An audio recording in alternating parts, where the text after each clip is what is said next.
ध्यान देना ऊपर जो हम लोग का नया चैप्टर है, नाम कुछ है उसका मानव खत्म हो गए पूरा एकदम रेड हो गए।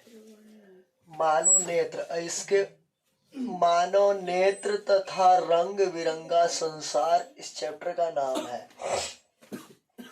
और इस चैप्टर में ऐसे सुनने से लगता है कि मानव नेत्र जो है, नेत्र ये सब थोड़ा लगता है इस टाइप का कि बायोलॉजी में होना चाहिए। ऐसा नहीं लगता है कि जब किडनी पढ़ना था, फेफड़ा पढ़ना था, हृदय पढ़ना था, जब ये सब पढ़ना था बायोलॉजी में, तो फिर नेत्र के कहा लगे फिजिक्स में डाल दिया, नेत्र को भी बायोलॉजी में ही डाल देता। तो इसमें क्या है ना कि इसमें उत्तल लेंस और अवतल लेंस होता है, कुछ कुछ लेंस की चर्चा है, और उसके बाद फोकस दूरी ये सब की चर्चा है, और ये सब हम लोग को फिजिक्स पढ़ाता है। इसलिए मानव नेत्र को किस में डाला गया है? फिजिक्स वाले सेक्शन में डाला गया है, नहीं तो इसको भी बायोलॉजी में ही डाल दिया जाता।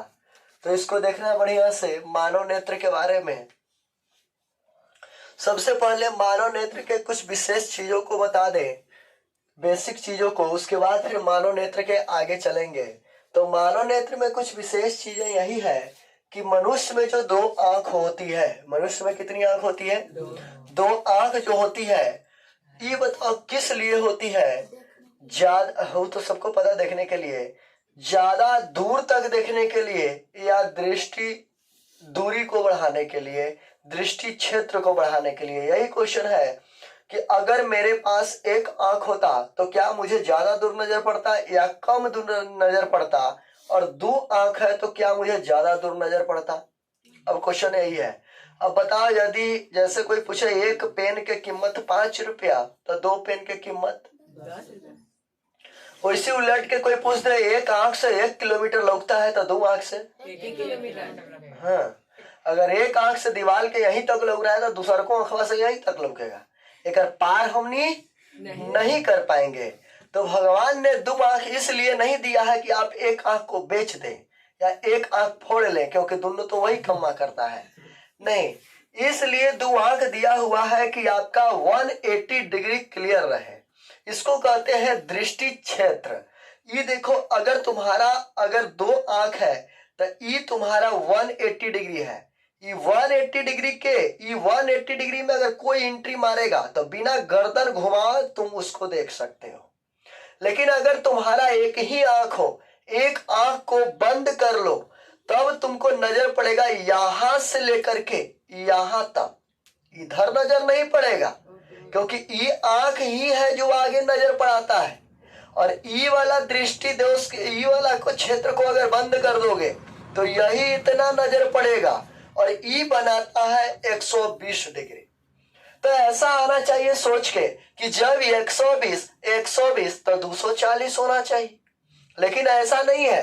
ये 120 इतना दूर तक बनाता है ये वाला, तो ये भी बनाता है इतना दूर तक, तो बीच वाला तो मिल न गया, ये वाला भी मिल गया, ये वाला भी।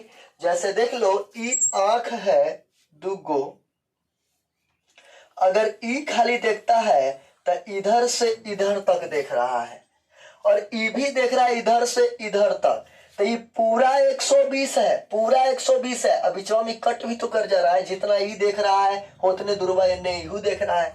तो इसलिए कट होने के चलते ये दोनों आंख मिल करके कितने डिग्री का कोण बनाता है? 180 डिग्री का। एक आंख कितना डिग्री तक देख सकता है? 120 डिग्री का। तो भगवान ने जब दो आंख दिए हैं तो ये दृष्टि क्षेत्र बढ़ाने के लिए दिए हैं कि दूरी बढ़ाने के लिए दिए हैं?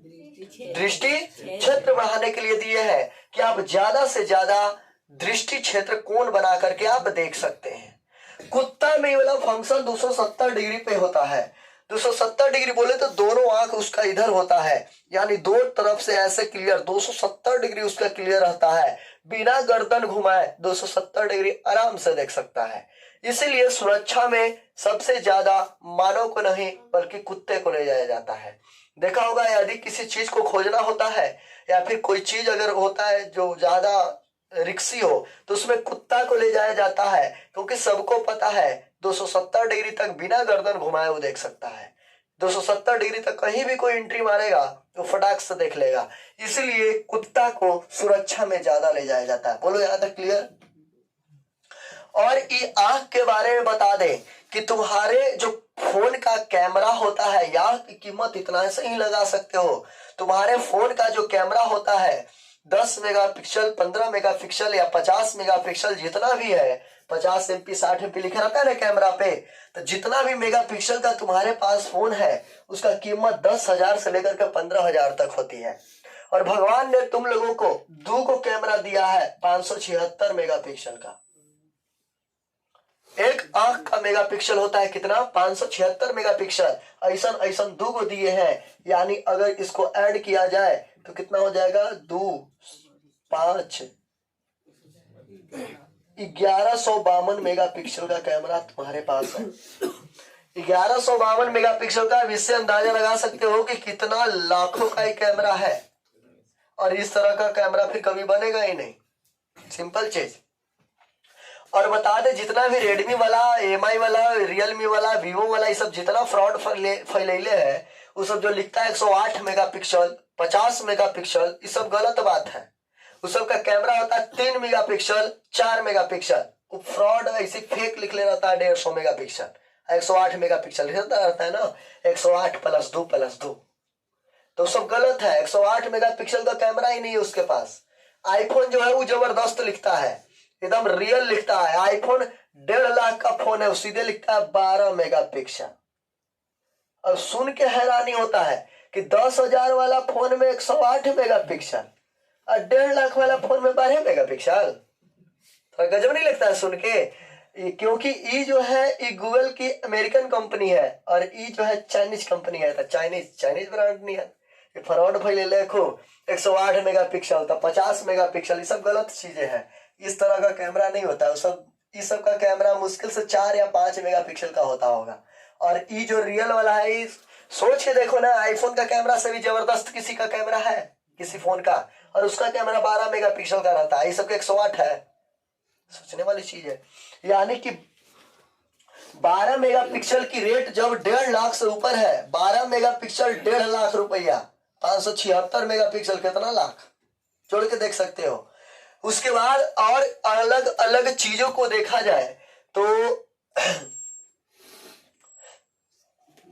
आंख के बारे में बोलो, यहां तक सभी को क्लियर है। उसके बाद और आंख के बारे में चले कुछ कुछ चीजों को, तो जैसे आंख का जो बाहरी वाला किताबी संरचना जो होता है आंख का, इस तरह से जो किताबी संरचना बनता है, उस किताबी संरचना को बहुत लोग रटे रहते हैं, दृष्टिपटल क्या है, ये क्या है, वो क्या है। आंख के बारे में जनरल फिगर को जान लेते हैं। एक बेसिक सा सवाल पूछते हैं, ये बताना हमको कि जब हम ये बताना किसी भी चीज को देखने के लिए कितना चीज चाहिए? 3 चीज। कौन कौन? वस्तु, जिसको देखना चाहिए, जिसको देखना चाहते हैं उस वस्तु होना चाहिए पहले, उसके बाद लाइट होना चाहिए, और उसके बाद आंख होना चाहिए। तभी हम इन 3 चीजों को, तभी हम उस चीज को देख पाएंगे। अगर आंख गायब तो नहीं देख पाएंगे, लाइट भी गायब तो नहीं देख पाएंगे, वस्तु ही नहीं रहेगा तो देखेंगे किसको? यानी 3 चीज रहना बहुत जरूरी है। अच्छा, इसके बाद और आगे बताना नेत्र के बारे में कि जब हम अपने आंख से किसी चीज को देखते हैं, अगर कुर्सी यहाँ पे रखा हुआ है, हमको इतना बड़ा दिख रहा है, यही कुर्सी को अगर ले जाकर के आम पर रख दिया जाए तो ये कुर्सी छोटा दिखाई देगा कि बड़ा? इतना ही बड़ा दिखाई देगा। एरोप्लेन नीचे उतरा रहता है तो बड़ा दिखाई देता है कि छोटा? लेकिन आकाश में चला जाता है तो छोटा। जैसे जैसे दूरी बढ़ाओगे वैसे वैसे वस्तु छोटा दिखाई पड़ता है। इसका कारण क्या है, कोई बता सकते हो? इसका कोई कारण बता सकते हो कि जैसे जैसे दूरी बढ़ाते हैं वस्तु हमें छोटा क्यों प्रतीत होता है? क्योंकि आंख पर उसके द्वारा बनाया हुआ कोण हमसे छोटा हो जाता है। जैसे देखो, यहाँ पे मान लो एक डंडा है, ये डंडा हम मान लेते हैं, और यहाँ पे किसी का आंख है, यहाँ पे आंख है और ई है डंडा रखा हुआ। यही डंटवा को, इतना ही बड़ा डंटवा को, वही डंटवा है यहाँ पे अब की रखा गया है।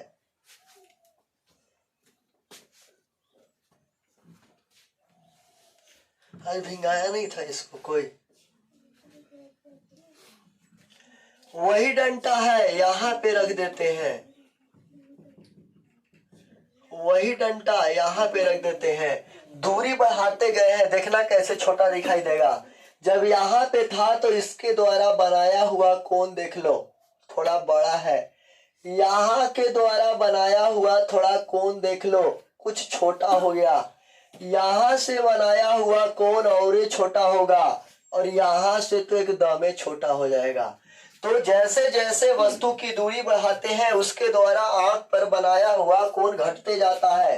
यही कारण है कि दूरी बढ़ाने से वस्तु छोटा प्रतीत होता है। बोलो यहाँ तक क्लियर की दिक्कत? तो वस्तु को दूरी बढ़ाने से छोटा प्रतीत होने का कारण क्या है? ऑप्शन ए, आंख द्वारा वस्तु पर बनाया गया कोण का बड़ा हो जाना। ऑप्शन बी, आंख पर बनाया हुआ कोण का छोटा हो जाना। ऑप्शन सी, कोण में कोई परिवर्तन नहीं होता है। ऑप्शन डी, क्योंकि वस्तु दूर चली जाती है।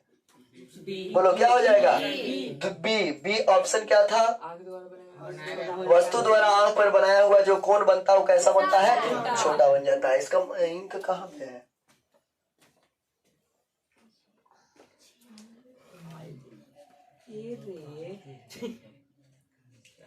तो बोलो यहाँ तक क्लियर है ना सभी को?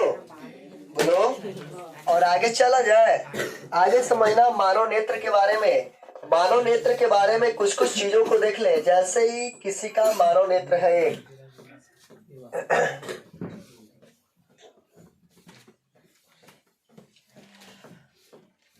बहुत भार पड़ता है इसको मिटाने में।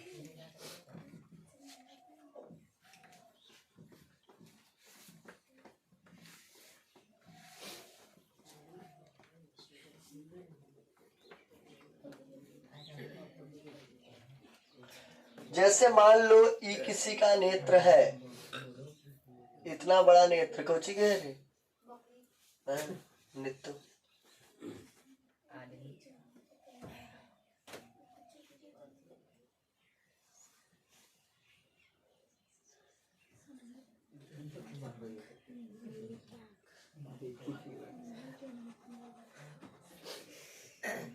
चलो देखो ये किसी का नेत्र है और नेत्र के बारे में समझ ले। नेत्र में देखोगे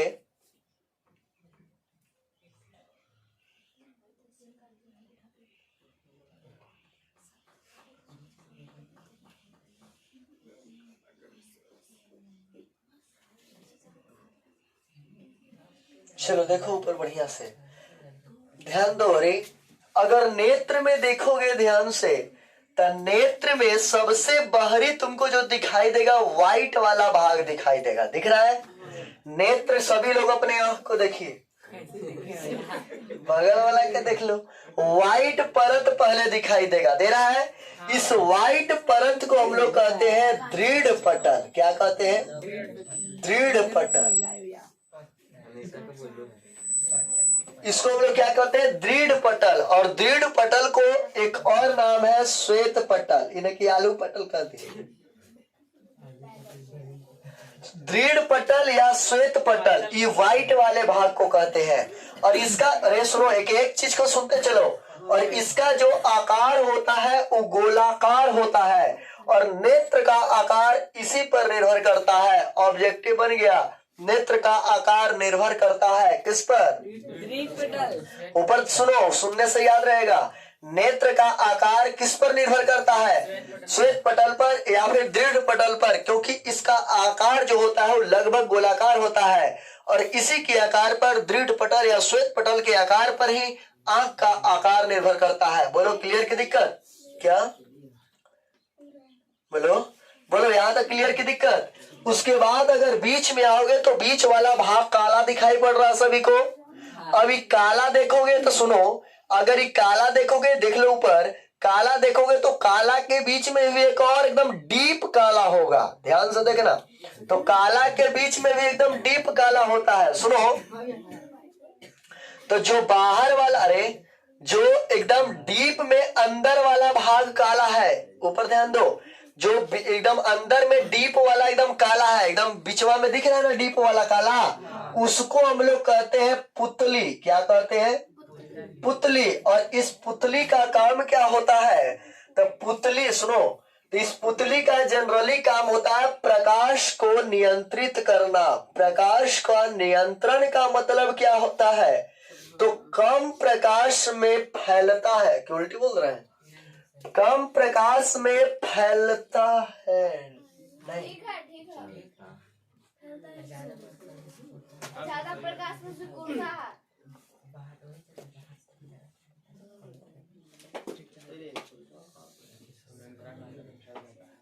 ऐसा कुछ नहीं। कम प्रकाश में फैलेगा कि ज्यादा प्रकाश में फैलेगा? कम प्रकाश में फैलता होता है। ठीक है। हाँ, ये जो है पुतली का यही काम है कि कम प्रकाश में फैलेगा और ज्यादा प्रकाश में सिकुड़ेगा। काम क्या है? तो जैसे देखो रे, ये एक तरह से समझ लो कि आंख का शटर है, लाइट इसी के माध्यम से अंदर जाता है। लाइट जो बाहर से आता है उसी के माध्यम से आंख में जाता है। और ये एक तरह से दुकान का शटर है। अगर आंख पूरा दुकान है तो उसका शटर है। जैसे अगर ज्यादा अथी आएगा, ज्यादा लाइट आएगा, चकमकाने वाला खूब लाइट आएगा तो इस शटर को गिरा देगा, डाउन कर देगा। और उसके बाद एकदम लाइट एकदम कम होगा धीरे धीरे, तब इस शटर को खोलेगा, सिकुड़ाएगा। तो कम प्रकाश में फैलेगा, ज्यादा प्रकाश में सिकुड़ जाएगा, शटर को गिरा देगा, कहानी खत्म। यही कारण होता है कि कभी कभी लाइट में से, धूप में से आओगे उधर से, पूरा तरह से खत्म हो गया। ठीक है, कुछ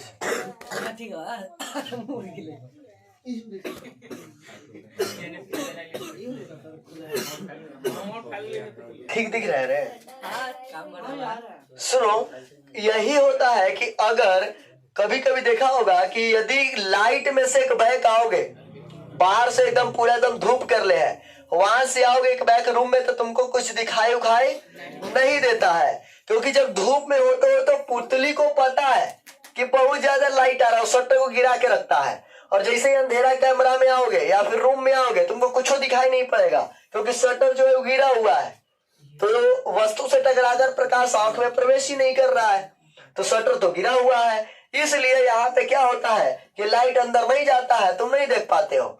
लेकिन धीरे धीरे फिर दिमाग इसको कहता है, भाई साहब तुम अंधेरा में आ गए हो और शटर को खत्म कर दो। तब इस शटर को खत्म करेगा, लाइट अंदर जाएगा, तब तुम इसको देख पाओगे। तो बताओ, प्रकाश का नियंत्रण कौन करता है? पुतली। इसके बाहर में जो भाग होता है, पुतली किसको कहते हैं? एकदम डीप वाला अंदर है पतला सा, उसी को ना। उसके बाहर जो ब्लैक ब्लैक दिख रहा है, उसके ऊपर में बता दे, ब्लैक ब्लैक जो तुमको दिख रहा है, या फिर ब्लैक होता है, किसी का भूरा होता है, किसी का नीला होता है। कई तरह से उस पे कई तरह का मतलब वो डिपेंड करता है कि कौन कैसा है। नीला भी किसी का होता है, किसी का ब्लैक भी होता है, और व्हाइट का तो रहेगा, व्हाइट नहीं होता है, ग्रीन नीला रहता है ज्यादातर तो ब्लैक रहता है ना, तो नीला रहेगा, नहीं तो भूरा रहेगा। तो सुन लो, तो ई वाला जो रहता है ऊपर वाला भाग, जो कलर तुमको दिखाई देता है वो अंदर में रहता है, ऊपर में नहीं। पुतली का बात नहीं कर रहा, पुतली तो डीप में हो गया। उसके बाहर में जो तुमको ब्लैक दिख रहा है ऊपर में नहीं है, वो अंदर में ब्लैक है। और अंदर में जो ब्लैक है इसको कहते हैं आइरिस। क्या इसको कहा जाता है? आइरिस, या इसको कहा जाता है परितारिका। आइरिस या फिर परितारिका। तो आइरिस या परितारिका जो होता है, ये आंख के ई वाला जो भाग दिख रहा है, ये अंदर में होता है, ना कि ऊपर में। और ऊपर में इसके एक लेमिनेशन के तरह करल है, एकदम पारदर्शी लेमिनेशन है। जैसे अगर कोई कोलगेट खरीदते हो तो उसके ऊपर से वो लेमिनेशन करल रहता है, पेपर अथी से, चिमकी से। उसको कबारोगे तो नीचे रेड रहता है। तो लेमिनेशन जो करल है वही ऊपर से करल है, और उस लेमिनेशन को हम लोग कहते हैं कॉर्निया। क्या कहते हैं? और कॉर्निया को बता दे, ये पारदर्शी है और ये चमड़ा का बना हुआ है। पारदर्शी है और चमड़ा का बना हुआ है ये कॉर्निया। सबसे पहले तो दृढ़ पटल जो व्हाइट कलर का दिख रहा होगा, बीच में एक पुतली, और उसके बाहर में कॉर्निया है जिसका कोई रंग ही नहीं है, ये पारदर्शी है। और इसके अंदर में है ब्लैक वाला या नीला वाला या फिर भूरा वाला भाग, जिसको कह रहे हैं परितारिका या फिर आइरिस।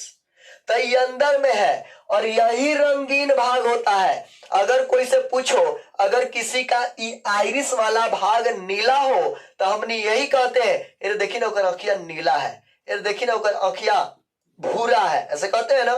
कभी कहते हैं कि उसका अखिया उज्जर है, का व्हाइट नहीं है उसमें है, यानी कि हम लोग यही कहते हैं उसका आँखिया भूरा है, आँखिया नीला है। सीधा मतलब है कि आँख का जो रंग होता है वो आइरिस पर निर्भर करता है या परितारिका पर निर्भर करता है। तो जैसे फूल का रंग दलपत्र पर निर्भर करता है, वैसे ही आँख का रंग परितारिका या फिर आइरिस पर निर्भर करता है। तो ये बताओ, आँख का रंगीन भाग किसको कहा जाता है?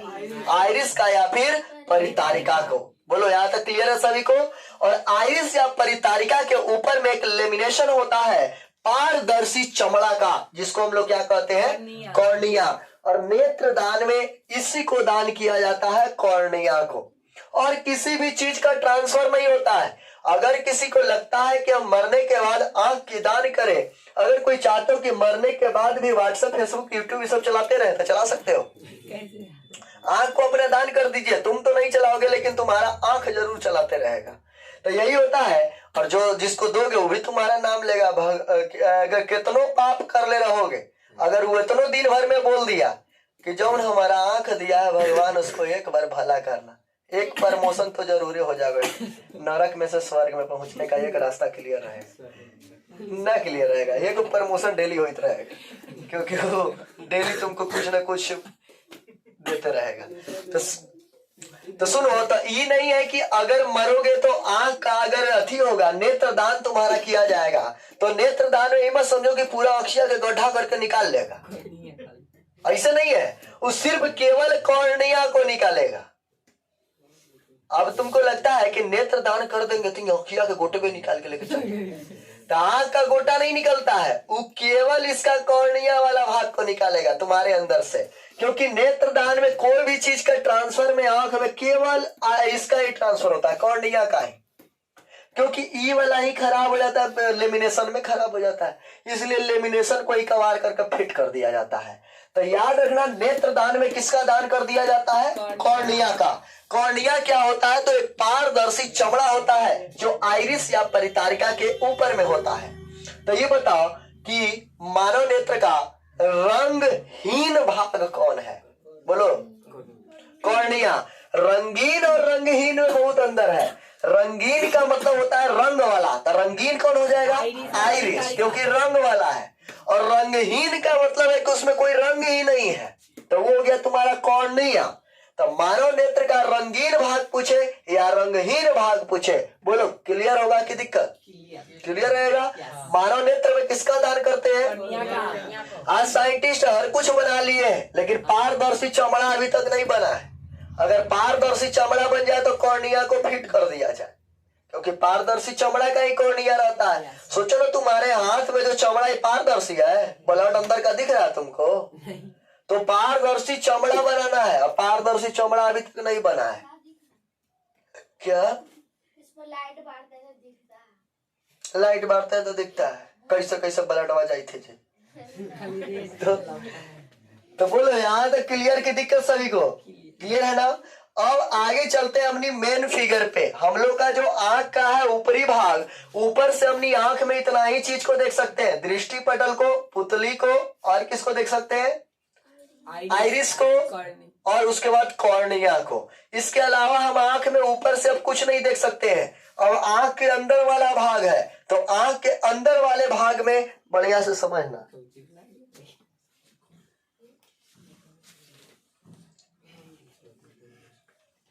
तो बोलो, मानव नेत्र का रंगीन भाग कौन होता है?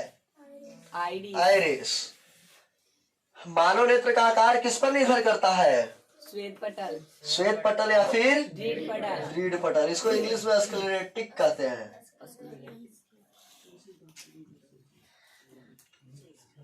और परितारिका को आइरिस कहते हैं, कॉर्निया को कॉर्निया ही कहते हैं।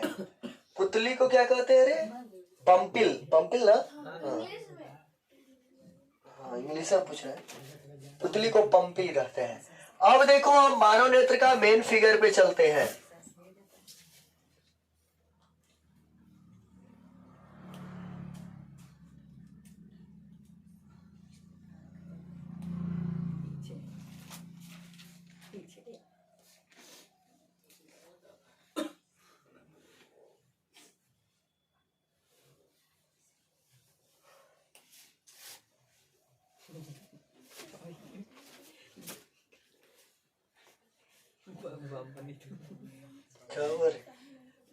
चलो बढ़िया से समझना,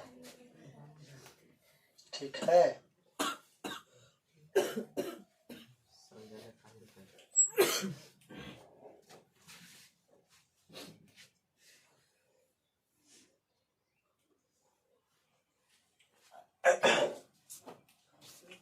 ध्यान देना, ऊपर ये है मानव नेत्र, और मानव नेत्र का ऊपर का भाग ही हमने देख रहे थे, और ई वाला भाग जो टोनी के ऊपर वाला भाग जो इधर से दिख रहा है, यही होता है हम लोग का श्वेत पटल। क्या होता है?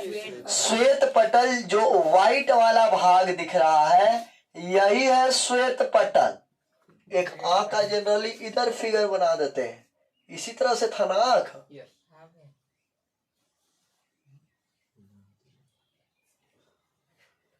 तो ये जो बाहर वाला भाग था इसको हम लोग क्या कहे थे?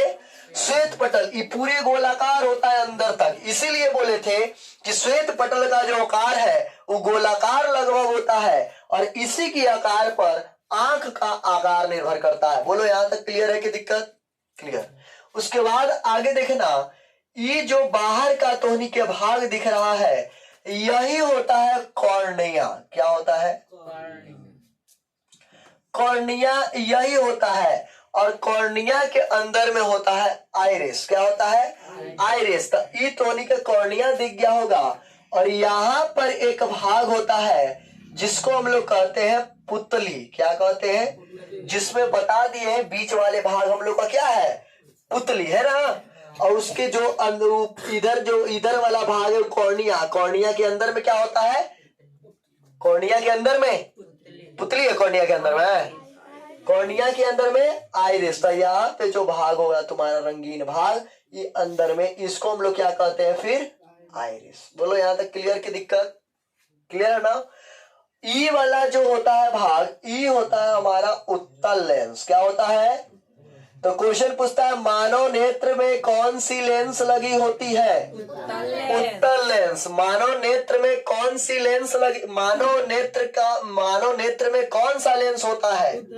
उत्तल लेंस। तो याद रखना उत्तल लेंस। और उत्तल लेंस को इधर जितना भी उत्तल लेंस मार्केट से खरीदोगे, या तो कांच का मिलेगा, प्लास्टिक का मिलेगा, किसी चीज का बना रहेगा, लेकिन मानव नेत्र का जो उत्तल लेंस होता है वो प्रोटीन और लिपिड का बना होता है। तो क्वेश्चन पूछता है कि मानव नेत्र का जो उत्तल लेंस होता है वो किसका बना होता है? तो प्रोटीन का बना होता है और लिपिड का बना होता है। और समझ सकते हो प्रोटीन का, लिपिड का उत्तल लेंस कैसे बनेगा? साइंस तो उसको बना नहीं सकता है। तो लिपिड का और प्रोटीन का बना होता है उत्तल लेंस। और ये जो उत्तल लेंस होता है, मार्केट का जो उत्तल लेंस है उसका फिक्स है कि उसका फोकस दूरी उतना ही है, दिन हो या रात, ठंडा हो या गर्मी, भारत हो या अमेरिका, कहीं भी उस लेंसवा के ले जाओगे उतना ही रहेगा उसका फोकस दूरी। लेकिन ये जो उत्तल लेंस रहता है इसका फोकस दूरी अप डाउन करते रहता है।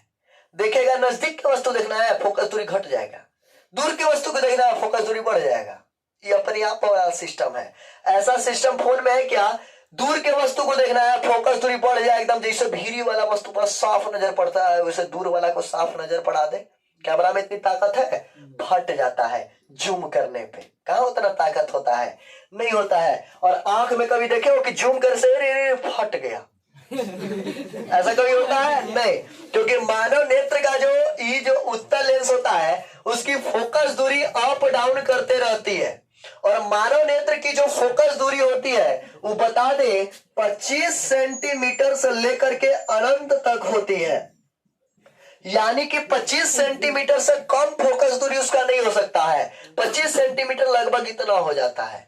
25 सेंटीमीटर से कम ले जाओगे तो स्पष्ट नजर नहीं पड़ेगा, वो फिर फटने लगेगा। फोन में उल्टा है। फोन में क्या है कि दूर के चीज को फोटो खींचोगे तो फटल फटल आएगा, लेकिन नेत्र से भीरी के वस्तु को देखोगे तो फटल फटल लौकेगा। उल्टा है। फटल फटल माने धुंधला।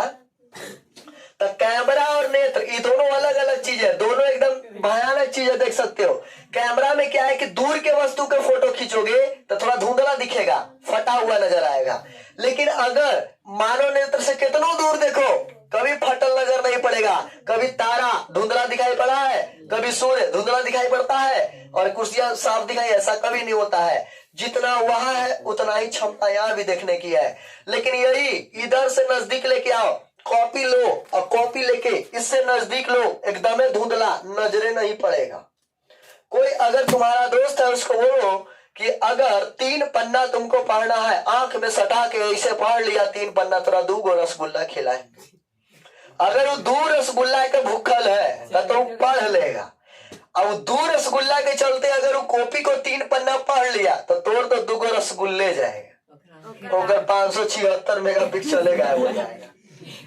समझ गया ना? उसको चश्मा लगाने की जरूरत तुरंत पड़ जाएगी, क्योंकि 3 पेज पढ़ने में लगभग 15 मिनट का समय तो लगेगा ही लगेगा।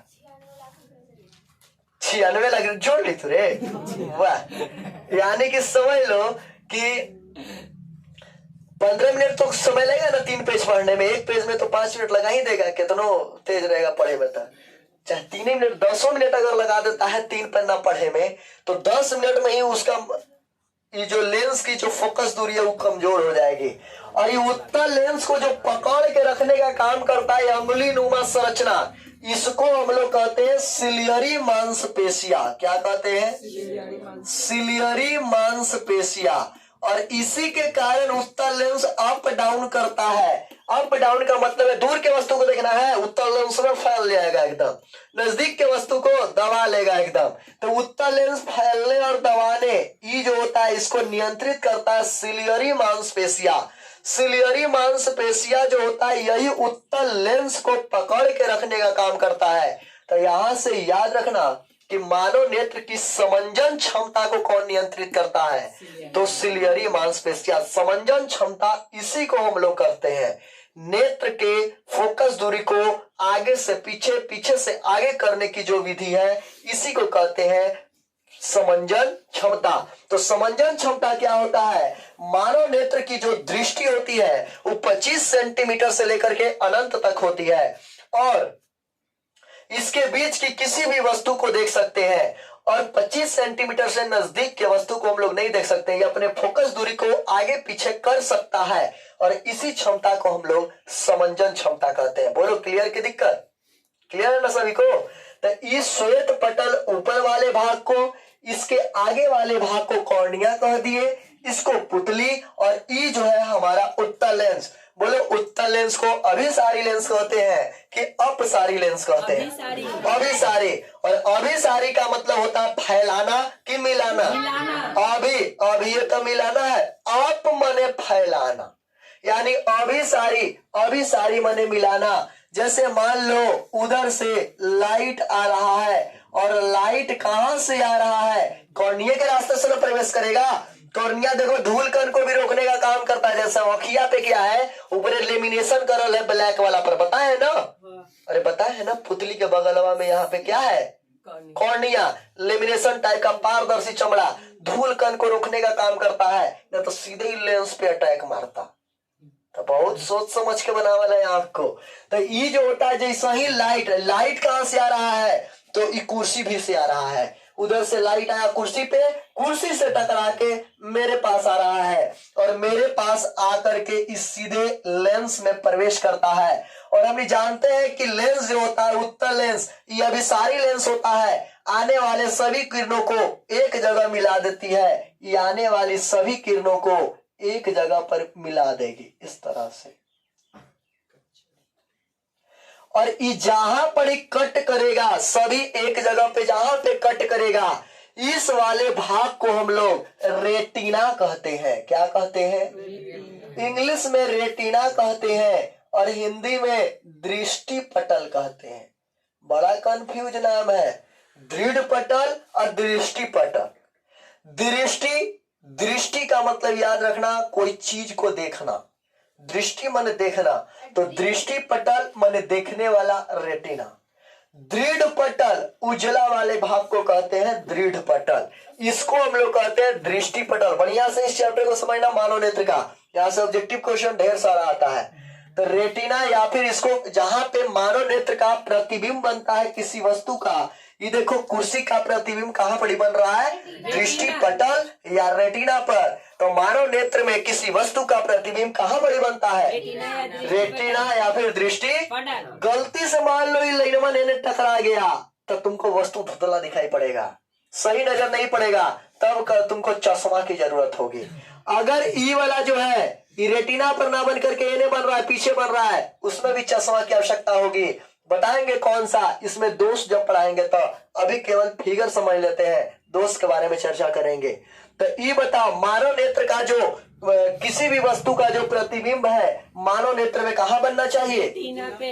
रेटिना पर। अभी लाइट आया है तो हमने ये भी पढ़े हैं कि दुनिया का हर एक चीज लाइट को परावर्तित कर देता है, पढ़े है ना? यानी लाइट को रिटर्न कर देता है। आंख भी रिटर्न करना चाहता है, तो इसका जो भाग है इसको हम लोग कहते हैं कोराइड। क्या कहते हैं? और ये होता है काला पर्दा, काला पर्दा टाइप का होता है कोराइड।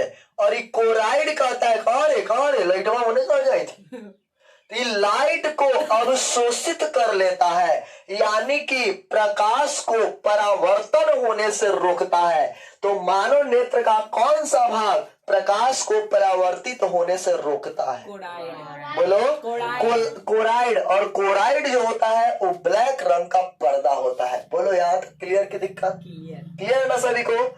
उसके बाद अगर रेटिना में ही बात करें, हमने जानते हैं कि मानव नेत्र में किसी वस्तु का प्रतिबिंब कहाँ बनता है? रेटिना पे। अब क्वेश्चन पलट के आता है, मानव नेत्र का कौन सा भाग फिल्म की तरह कार्य करता है? तब फिल्म की तरह कहने का मतलब बहुत उलट पुलट के क्वेश्चन देता है, ये सब क्वेश्चन बहुत आया है।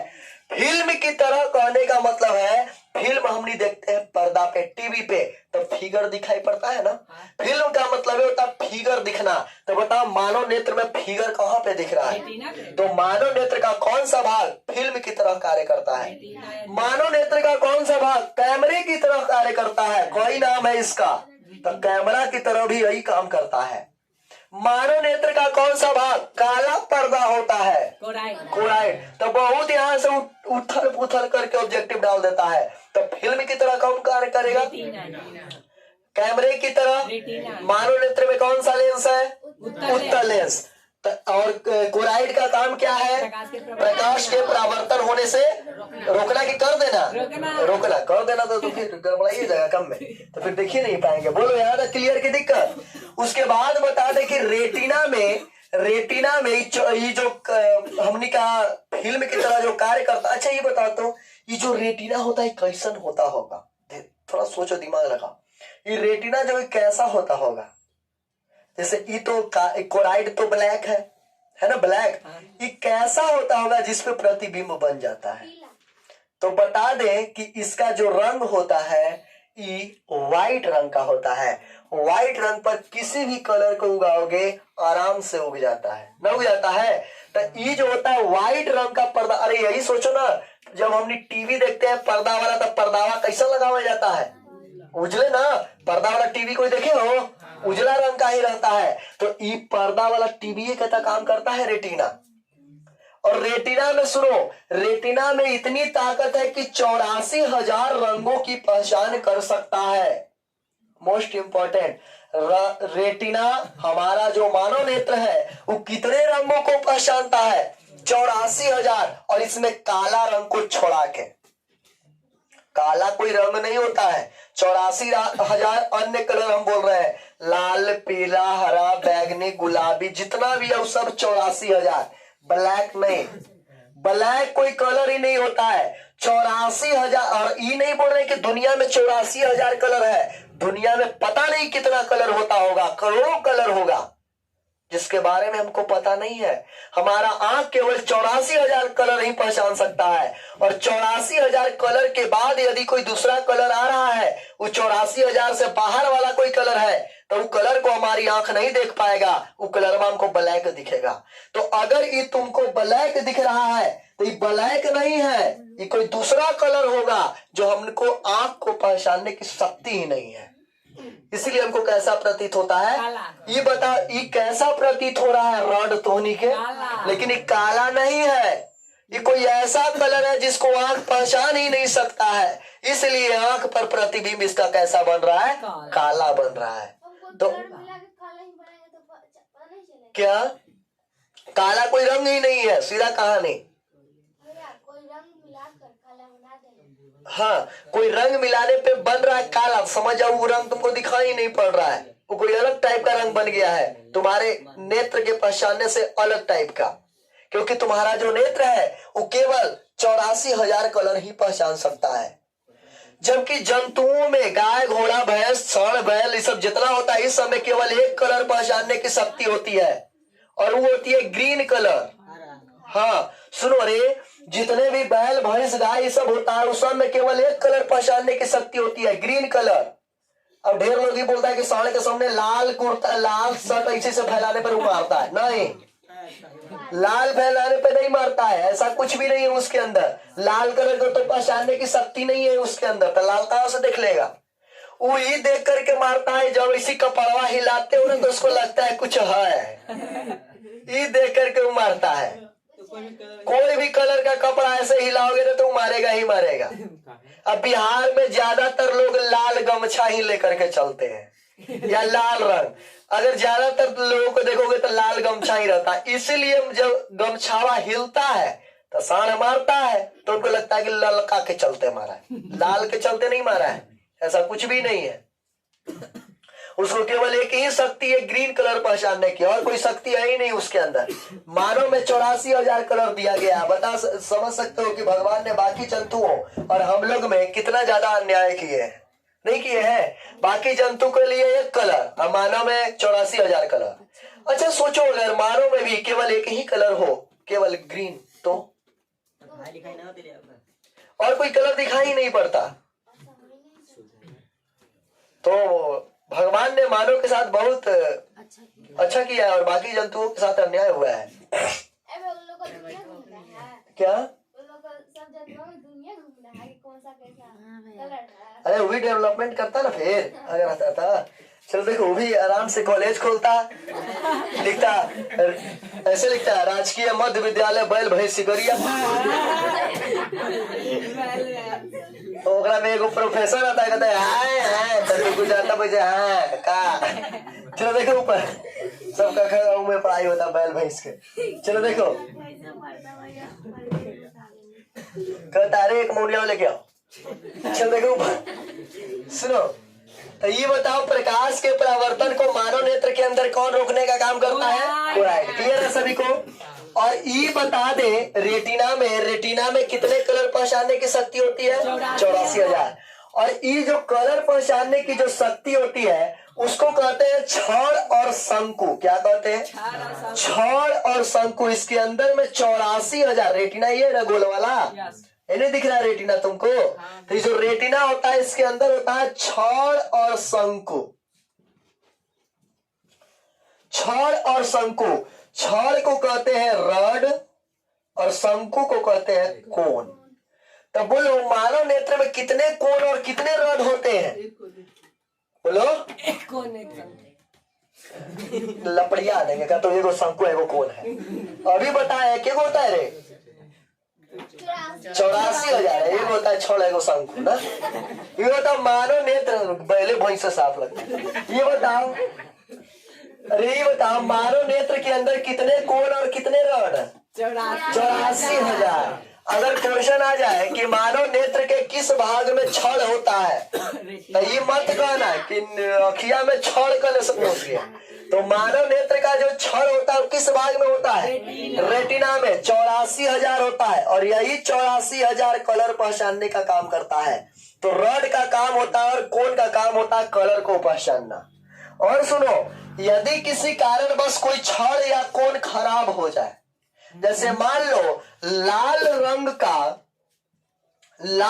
का छड़ और शंकु खराब हो जाए, तो तुमको लाल रंग दिखाई नहीं पड़ेगा, वो लाल रंग में तुमको काला दिखाई पड़ेगा।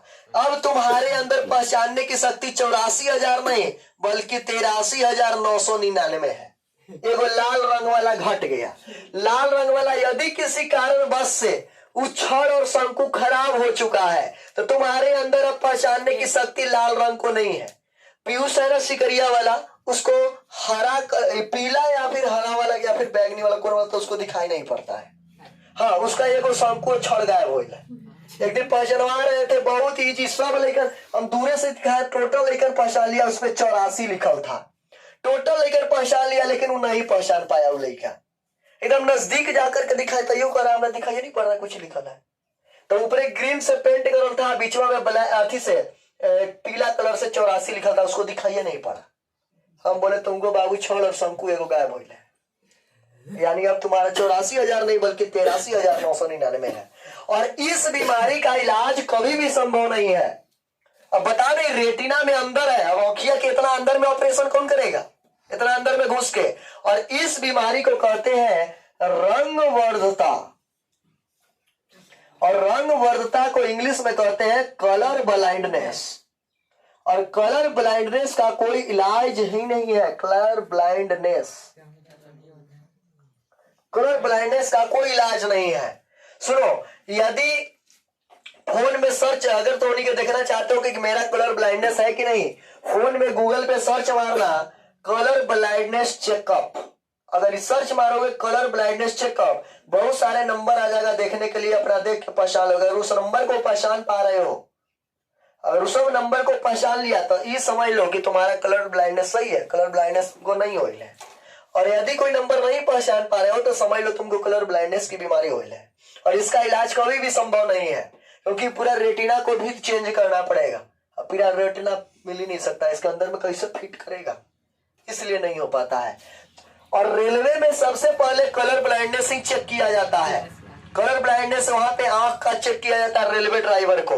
क्या पता जो रेल चला रहा है, अगर नहीं चेक किया तो पता चला अगर लाल रंग वाला उड़ल है, और लाल रंग वाला उड़ल है तो सिंगल मिलल है, नहीं जाएंगे उछल ले चल गया, एक्सीडेंटे करवा देगा।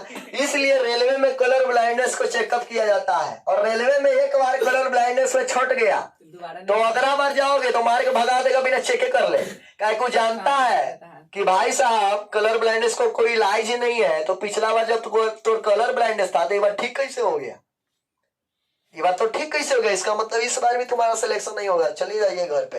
यानी कि कलर ब्लाइंडनेस का कोई इलाज ही नहीं है, तो मानव नेत्र की कौन सी बीमारी का इलाज संभव ही नहीं है? बोलो, मानव नेत्र में होने वाली कौन सी ऐसी बीमारी है जिसका कोई इलाज ही नहीं है? Colour blindness. तो बोलो, यहाँ तक क्लियर है कि दिक्कत है? और इसके ये कलर ये जो अथी वाला बताया ना, छड़ शंकु वाला, कहाँ पे होता है?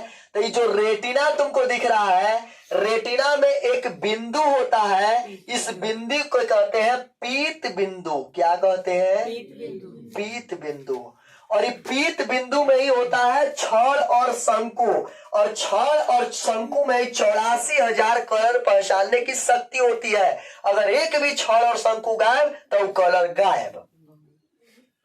अब हमको तो ये सोच के लग रहा है कि यदि किसी का व्हाइट कलर वाला शंकु गायब हो जाए तो व्हाइट कलर तो उसको ब्लैक दिखाई पड़ेगा, और यदि किसी को दूध और दही उसको खाने के लिए मिल जाए तो नली का पानी पी रहा है ना, बड़ा जबरदस्त रहेगा, लगेगा कि नली का पानी खा रहे हैं। चलो अब आगे देखा जाए। तो बोलो, यहाँ तक छड़ और शंकु वाला किया है ना, मानव नेत्र में प्रतिबिंब कहाँ बनेगा? रेटिना पे। रेटिना पर जो प्रतिबिंब बनता है, सोचो मानव नेत्र का प्रतिबिंब बन रहा है, ई वास्तविक बनना चाहिए क्यों?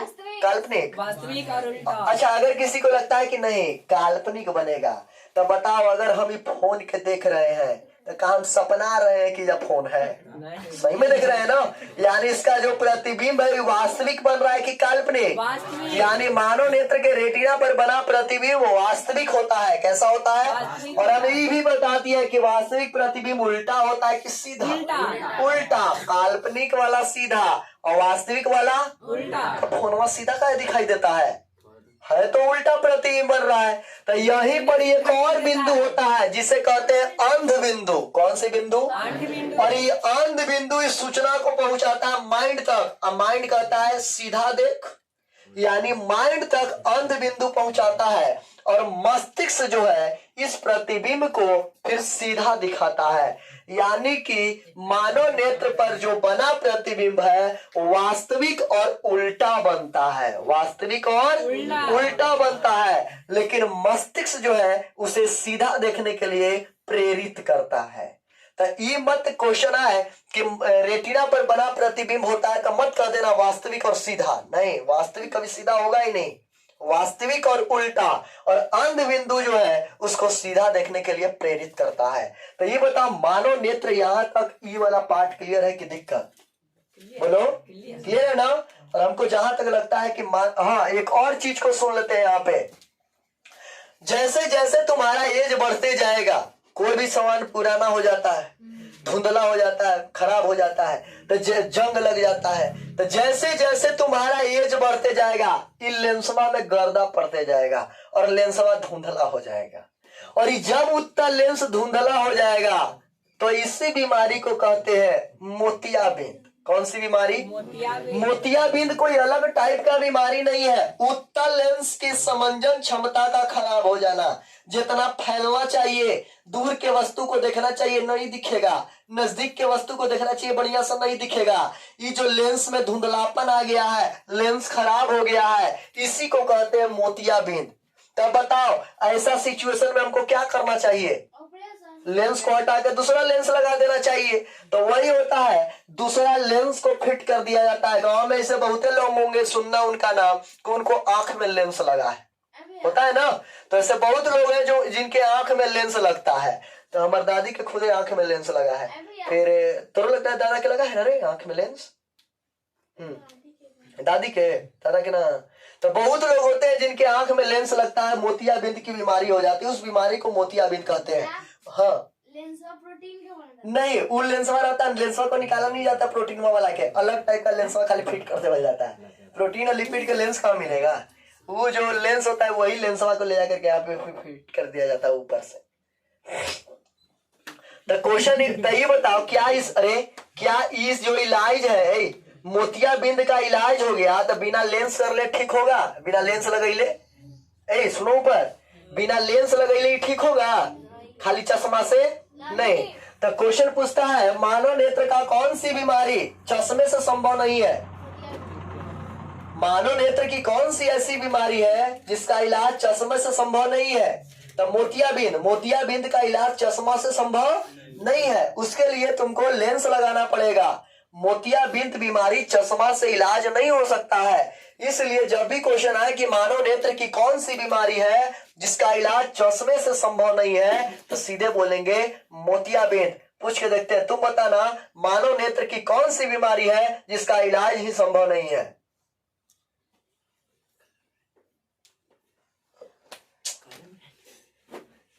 बोलो। गधई वाला काम करेगा, भगा देंगे बहरे।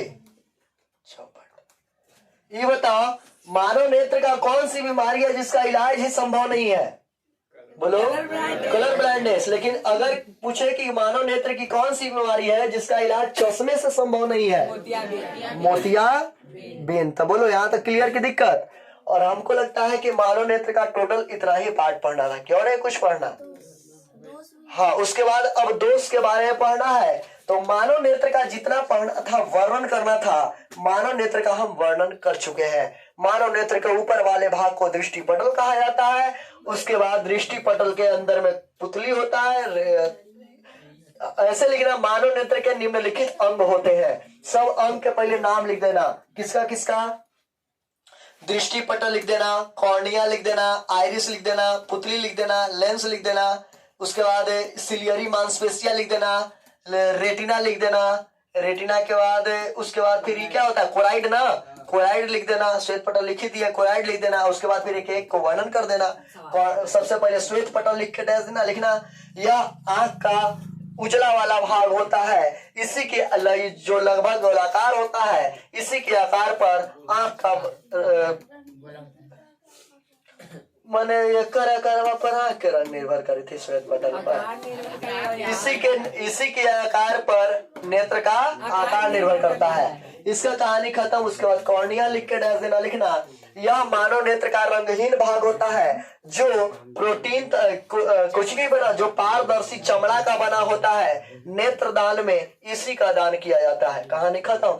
आगे फिर आइरिस लिख करके डैश देना परितारिका, और उसमें फिर लिख देना यह मानव नेत्र का रंगीन भाग होता है जिसका कलर भूरा, नीला तथा काला जनरल सामान्यता होता है। इसी के रंग पर मानव नेत्र का रंग निर्भर करता है। उसका भी पुतली लिख के डाल दोगे, लिखोगे यह उत्तल लेंस के बीच में होता है जो मानव नेत्र में आने वाली प्रकाश का नियंत्रण करती है। कहानी खत्म। उसके बाद उत्तल लेंस लिखोगे मानव नेत्र में एक लेंस फिट होता है जो प्रोटीन तथा लिपिड का बना होता है जिसकी फोकस दूरी 25 सेंटीमीटर से लेकर अनंत तक होती है। सिलियरी मांसपेशियां लिख के डाल दोगे, लेंस को समंजन क्षमता को नियंत्रित करने का काम सिलियरी मांसपेशियां करती है। उसके बाद फिर रेटिना लिख के डाल दोगे, रेटिना में लिखोगे, वर्णन इसका बता रहे हैं, इस तरीका से कर दोगे क्लियर रहेगा। रेटिना लिख के डाल दोगे, रेटिना में लिखोगे मानव नेत्र का यह पर्दा वाला भाग, मानव नेत्र में किसी भी वस्तु का प्रतिबिंब रेटिना पर पड़ता है जिसमें उपस्थित पीत बिंदु में छड़ और शंकु रंग की पहचान कराती है। कहानी खत्म। उसके बाद फिर लिख करके डैश दोगे जिसका नाम है कोराइड। कोराइड लिखोगे यह मानव नेत्र का काला पर्दा होता है जो प्रकाश के परावर्तन को रोकता है। प्रकाश आती तो है पर लौट कर नहीं जाती है जिसका कारण कोराइड होता है। उसके बाद तो और कुछ नहीं बचा, कहानी खत्म। इस तरह से वर्णन हो जाएगा। तो वर्णन करना भी मानव नेत्र का बहुत ईजी होता है। बोलो क्लियर है? यहाँ मानव नेत्र की दिक्कत है। इसके मानव नेत्र के बीच में जो लिक्विड होता है इसको हम लोग कहते हैं कांचाभ द्रव। क्या कहते हैं? कोशिका द्रव नहीं, कांचाभ द्रव। तो याद रखना इस भाग को हम लोग क्या कहते हैं? कांचाभ द्रव। जाओ बाहर आराम। चलो आगे देखा जाए। मानव नेत्र में फिर कई तरह की बीमारियां होती है, जैसे रंग वर्षता, कलर ब्लाइंडनेस के बारे में देखें। उसके बाद एक और बीमारी मोतियाबिंद के बारे में बताए ना। उसके बाद अगला जो बीमारी होता है इसका 4 गो बीमारी होता है। दृष्टि दोष जिसको कहते हैं। दृष्टि दोष क्या होता है? तो मानव नेत्र की देखने की जो शक्ति है 25 सेंटीमीटर से लेकर के कहां तक है? अनंत तक है। अगर इस बीच में किसी को कोई गड़बड़ी होता है, नई चीजें दिखाई पड़ रही है, जैसे मान लो यहाँ पर ये बैठल है अनीस, हमको दिखाई ना दे, या फिर वो गेट जो है वो दिखाई ना दे, या ये दिखाई ना दे, तो ये हमारा दृष्टि दोष है, जो कि 4 प्रकार की दृष्टि दोष पाई जाती है। पहले दृष्टि दोष को हम लोग कहते हैं निकट दृष्टि दोष। सेकेंड वाला को कहते हैं दीर्घ दृष्टि दोष। दीर्घ दृष्टि दोष को दूर दृष्टि दोष भी कहा जाता है। थर्ड वाले को कहते हैं जरा दृष्टि दोष, और 4 वाले को कहते हैं अविंदुकता। चलो ध्यान देना। ऊपर मानव नेत्र में कितनी दृष्टि दोष होती है? 4 प्रकार की, निकट, दूर, जरा और अविंदुकता। इन निकट में क्या होता है? अगर तो ऐसा लग रहा होगा निकट दृष्टि दोष, निकट वाला नहीं दिखाई देगा, ऐसा नहीं है। जौन दृष्टि दोष रहे वो ठीक ठाक है, ओकर उल्टा वाला दिखाई नहीं देगा। निकट दृष्टि दोष निकट वाला दिखाई देगा, दूर वाला गायब। यानी जौन दृष्टि दोष रहे, सुनो, जौन दृष्टि दोष रहे वही वाला दिखाई देगा। निकट दृष्टि दोष तो निकट वाला दिखाई देगा, दूर वाला दिखाई नहीं देगा। दूर दृष्टि दोष में कौन वाला दिखाई देगा? दूर वाला दिखाई देगा, और निकटे वाला गायब रहेगा। यानी इसमें उल्टा पुल्टा वाला काम होता है। ये मत सोचना दूर दृष्टि दोष दूर वाला दृष्टि दोष है, नहीं, उल्टा पुल्टा काम है। दूर दृष्टि दोष तो दूर वाला दिखाई देगा बढ़िया से एकदम, निकटे वाला गायब है। निकट दृष्टि दोष उल्टा कर दो, निकट दिखाई देगा, दूरे नहीं। जरा दृष्टि दोष निकट दूर दोनों गायब, ये दोनों गायब हो ले, निकट दूर दोनों। एक तरह से कहानी खत्म कर ले है। तो निकट दृष्टि दोष में देखना ये कैसे हो जाता है। तो जैसे ही मान लो आंख है तुम्हारा, सिंपल पार लेते हैं, ये आंख है, और आंख का इधर ना होता है रेटिना, ये है तुम्हारा रेटिना वाला भाग। यहाँ पे से कोई वस्तु आ रहा है, यहाँ पे है तुम्हारा उत्तल लेंस, यहां से आ रहा है लाइट, अरे देखो पर, यहां से आ रहा है लाइट और इसका प्रतिबिंब बनना चाहिए रेटिना पर, और रेटिना से पहले ही बन जाए। रेटिना पर बनना चाहिए, बन गया रेटिना के पहले ही, तो ये है तुम्हारा दृष्टि दोष। झिलमिलाई तो दिखाई देगा, पत्ते नहीं चलेगा कुछ ही है, एकदम टावर भागल रहेगा, नहीं दिखाई देगा। तो इस वस्तु का प्रतिबिंब रेटिना के पहले बने तो समझ जाओ निकट दृष्टि दोष। रेटिना के पहले निकट, एकदम निकट आयल है रेटिना के पहले, तो रेटिना के पहले तो निकट। अब हमको करना क्या होगा इलाज के लिए, तो लाइटवा को ऐसा बढ़ाना है, ऐसा बढ़ाना है कि लाइटवा यहाँ पर ही कटे। तो हम चाहते हैं कि लाइटवा थोड़ा फैले, तब ना दूर जाके काटेगा, बोलो। अरे फैले, अच्छा इसका सिकुड़ा देंगे तो वो ये नहीं कट जाएगा, तब फैलाएंगे तब ना उन्हें कटेगा। तो बताओ फैलाने वाला कौन सा लेंस होता है, उत्तल की अवतल? तो याद करो, उत्तल अवतल पढ़ाए होंगे तो अवतल में बताए होंगे अपसारी लेंस होता है, और अप का मतलब फैला देना, यानी अवतल का काम होता है फैला देना। तो यहाँ पर अवतल लेंस का एगो चश्मा लगा देंगे।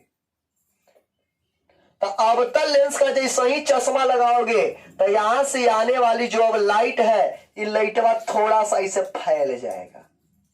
तो थोड़ा सा फैलेगा तो अब जब कटेगा ना तो ई कटेगा एकदम में जाकर के कहां पड़ी, रेटिना पर, और इसका सही दिखाई पड़ेगा। तो यही होता है निकट दृष्टि दोष में हमने अवतल लेंस को लगाते हैं। कौन सा लेंस लगाते हैं? हाँ, जो डॉक्टर होता है वो फिजिक्स तो जरूर पढ़ने रहता है, मेडिकल में फिजिक्स, केमिस्ट्री और बायोलॉजी 3 सब्जेक्ट पढ़ना होता है।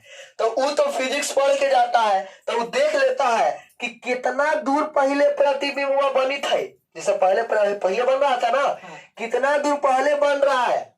अच्छा, जैसे मान लो 2 सेंटीमीटर पहले बन जा रहा है, तो वही करता है 2 सेंटीमीटर फोकस दूरी वाला एगो अवतल लेंस का चश्मा तोड़ा दे देगा, यही काम करता है। तो उसका काम यही होता है पता लगाना कि कितना सेंटीमीटर एने है, तो कितना सेंटीमीटर का हमको अवतल लेंस चाहिए, वही काम ही करता है।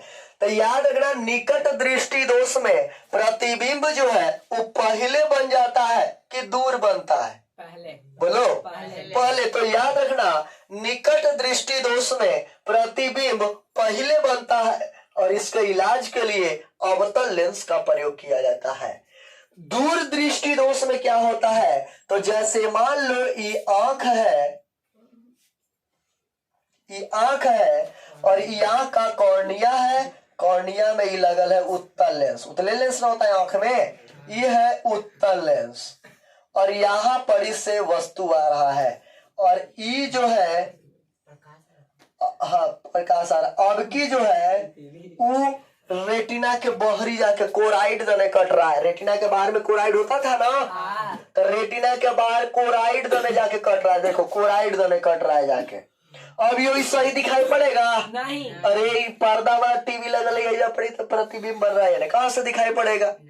तब क्या होगा, अब ये सोचेगा डॉक्टर कि अगर इसको हम और फैला दिए तो और बहरी कटेगा, हमको इसको सिकुड़ाना है ताकि और इन्हें कटे। तो इसीलिए वो लगाता है उत्तल लेंस। कौन सा लेंस? उत्तल लेंस की ताकत होती है कि प्रकाश को सिकुड़ा देता है, बताए ना अभिसारी होता है। तो यहाँ पर ही उत्तल लेंस लगाने से क्या होता है कि इससे जो लाइट आया ये लाइट थोड़ा सा सिकुड़ा देगा, थोड़ा सा, और अब जो है ना एकदम परफेक्ट कटेगा रेटिना पे ही। तो याद रखना कि यहाँ पे दूर दृष्टि दोष में कौन सा लेंस लगाए हैं? उत्तल लेंस। और इसको याद रखना ये वाला लेंस के लिए कि दूर दृष्टि दोष में प्रतिबिंब रेटिना के बाद बनता है कि रेटिना के पहले बनता है, बताओ जल्दी से। तो याद रखना दूर तो बाद चल गया, दूर एकदम बहुते दूर चल गया, बाद में चल गया, तो दूर वाला बाद में और निकट वाला पहले। जो पहले रहेगा वो निकट रहेगा। तो निकट दृष्टि दोष में रेटिना के पहले, दूर दृष्टि दोष में रेटिना के बाद। दूर दृष्टि दोष में उत्तल लेंस, निकट दृष्टि दोष अवतल, बहुत कंफ्यूजन होता है। याद रखना 4 अक्षर 3 अक्षर, ज्यादा वाला में ज्यादा अक्षर, कम वाला में कम अक्षर। दूर दृष्टि दोष 2 अक्षर 3 अक्षर, 4 अक्षर 3 अक्षर। ई दोनों में जब बताओ ज्यादा अक्षर वाला कौन है? निकट। ई दोनों में ज्यादा अक्षर वाला तो ज्यादा वाला में ज्यादा वाला, कम वाला में कम वाला। कहानी खत्म। तो इसे याद रखना, कंफ्यूजन नहीं होना है इसमें। निकट दृष्टि दोष और दूर वाला से तो ज्यादा है, निकट में 3 अक्षर कहेंगे, ज्यादा अक्षर वाला अवतल लेंस। ऐसे याद भी रख सकते हो, दूर ऊर उत्तल। कहानी खत्म। ऊफ और उत्तल, तो जैसे याद है जैसे मानो वैसे याद रख सकते हो। तो निकट दृष्टि दोष में प्रतिबिंब रेटिना के पहले बन जाता है, जिसके लिए अवतल लेंस लगाते हैं, जबकि दूर दृष्टि दोष में प्रतिबिंब रेटिना के बाद बनता है, जिसके लिए उत्तल लेंस का प्रयोग करते हैं। बोलो यहाँ तक क्लियर की दिक्कत? जरा दृष्टि दोष में क्या होता है? तो एकरा में ना तो निकट वाला दिखाई देगा ना दूर वाला दिखाई देगा। अच्छा बताओ तो कौन सा दृष्टि दोष में निकट वाला स्पष्ट दिखाई पड़ता है? निकट दृष्टि दोष। निकट वाला स्पष्ट दिखना चाहिए, तो निकट वाला स्पष्ट, जो दिखे वही तो दृष्टि दोष होता है। अरे जो दिखे वही ना दृष्टि दोष होता है। तो निकट वाला स्पष्ट दिखे तो निकट दृष्टि दोष, दूर वाला स्पष्ट दिखे दूर दृष्टि दोष, जो स्पष्ट दिखे वही दृष्टि दोष होता है। अच्छा बताना कौन सी, इधर से बताना कौन सी दृष्टि दोष में दूर वाला दिखाई नहीं पड़ता है? तो दूर दिखाई ना पड़े तो कौन सा दिखाई पड़ेगा? निकट। और निकट दिखाई पड़ेगा निकट दृष्टि दोष। बोलो क्लियर है ना? जो दिखाई दे वही दृष्टि दोष। तो दूर दृष्टि दोष और निकट दृष्टि दोष, बोलो क्लियर है कि दिक्कत? जरा दृष्टि दोष में क्या है कि निकटों वाला गायब दूरों वाला गायब। अगर हम बोर्ड पर लिख रहे हैं तो यू हमारा नहीं लौकेगा, और तोड़ा देख रहे हैं तो तू नहीं लौकेगा, दोनों गड़बड़ा गया। अब इसमें क्या करता है डॉक्टर? उत्तल लेंस अवतल लेंस दोनों फिट कर देता है, और इस लेंस को कहते हैं द्विफोक्सी लेंस। कौन सा लेंस? द्विफोक्सी लेंस।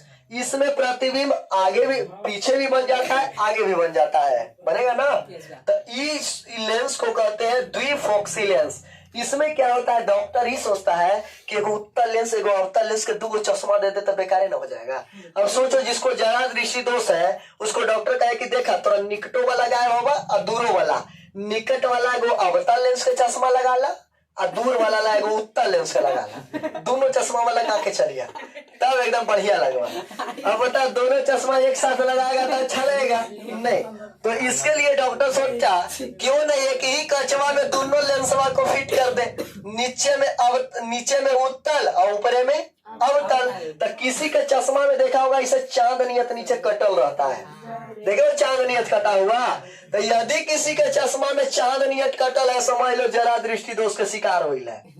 ओकरा में दोनों लेंसवा डालल एकदम, उत्तल लेंस भी डाला हुआ है और अवतल लेंस भी। तो ये समझ लो कि चांद वाला जेकर कांच है, इस तरह से चांद वाला चश्मा समझ लो उसका उत्तल लेंस भी लगल है, नीचे उत्तल लेंस है, चांद जितना दूर में वो उत्तल लेंस है, ऊपर वाले भाग में अवतल लेंस है, उसको जरा दृष्टि दोष होइल है। बोलो क्लियर जी? अब इसमें होता क्या है सुनना,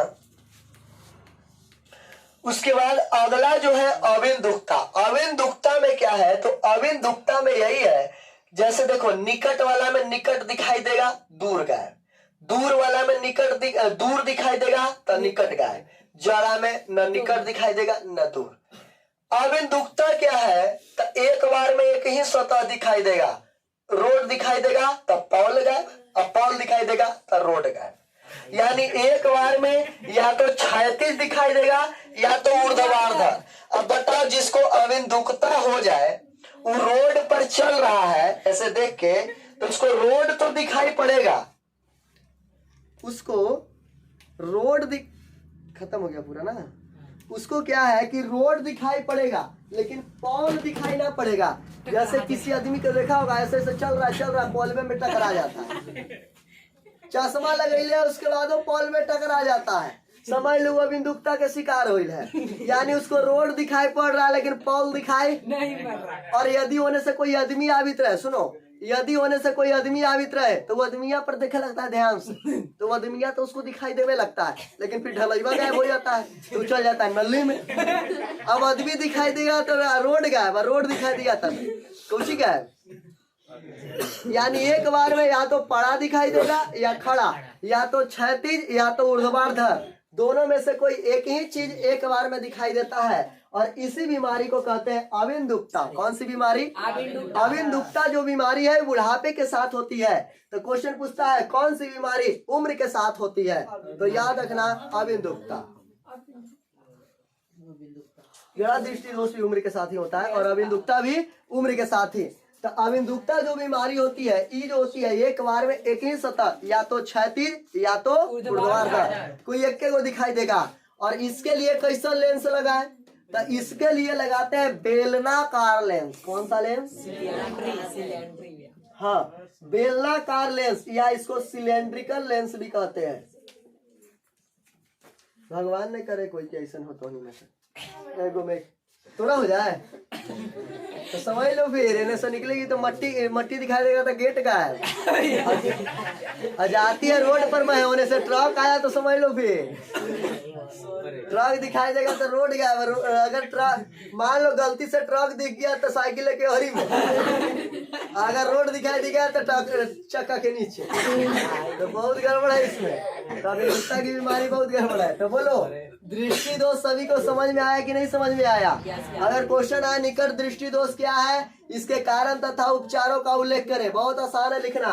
लिखेंगे निकट दृष्टि दोष में निकट की वस्तु तो स्पष्ट दिखाई पड़ती है, परंतु दूर की वस्तु स्पष्ट दिखाई। इसके निम्नलिखित कारण है। पहला, इसका कारण क्या है? जो कारण लिख के डाल दोगे, कारण क्या लिखोगे कि निकट दृष्टि दोष हुए व्यक्ति का जो वस्तु का प्रतिबिंब होता है रेटिना के पहले की बात, निकट माने पहले, रेटिना के पहले बन जाता है तथा उस वस्तु का प्रतिबिंब स्पष्ट दिखाई नहीं पड़ता है। उपचार लिखेंगे निकट दृष्टि दोष से ग्रसित व्यक्ति को अवतल लेंस चश्मे के रूप में लगा दिया जाता है। निकट दृष्टि दोष का हो गया वर्णन।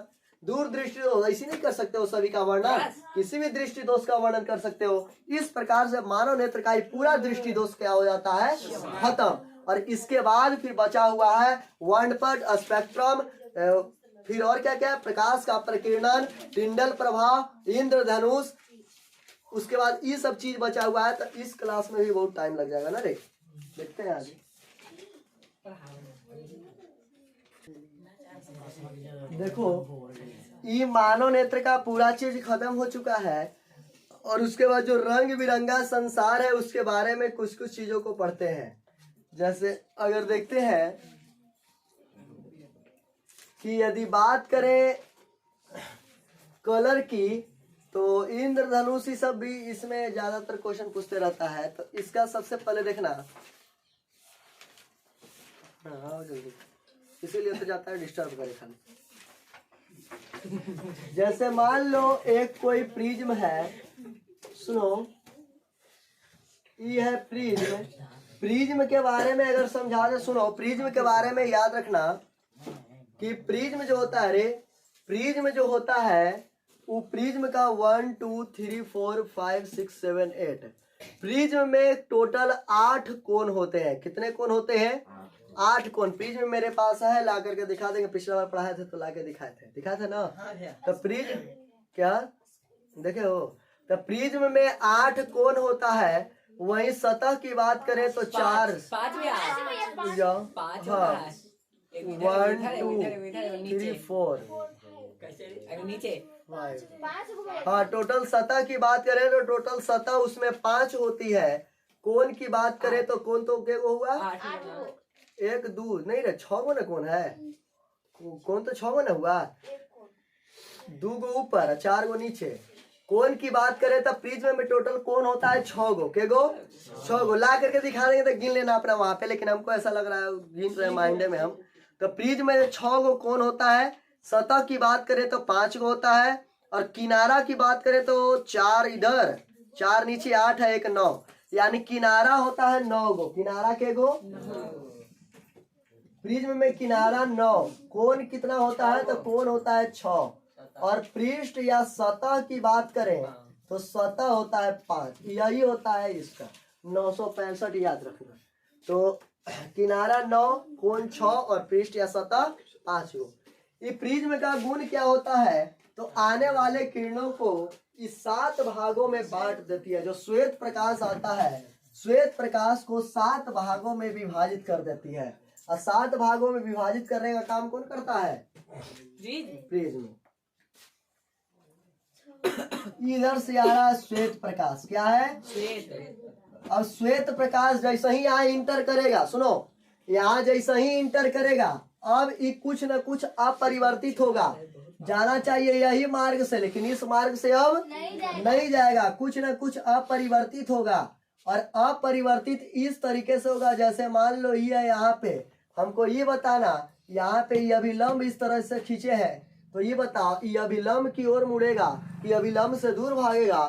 थोड़ा दिमाग लगाओ, ये पहले हवा है, फिर कांच है, कांच का प्रिज्म में रहता है, तो बोलो हवा कांच, प्रवेश कांच में कर रहा है। कांच क्या है, विरल की सघन, और सघन में सटेगा कि भागेगा, यानी अभिलंब की ओर दूर नहीं भागेगा अभिलंब से, बल्कि सटेगा इधर की ओर थोड़ा मुड़ जाएगा, और इस 7 भागों में बट जाता है इस तरीके से, 1 2 3 4 5 6 और 7, 7 भागों में इस तरह से ये विभाजित हो जाता है।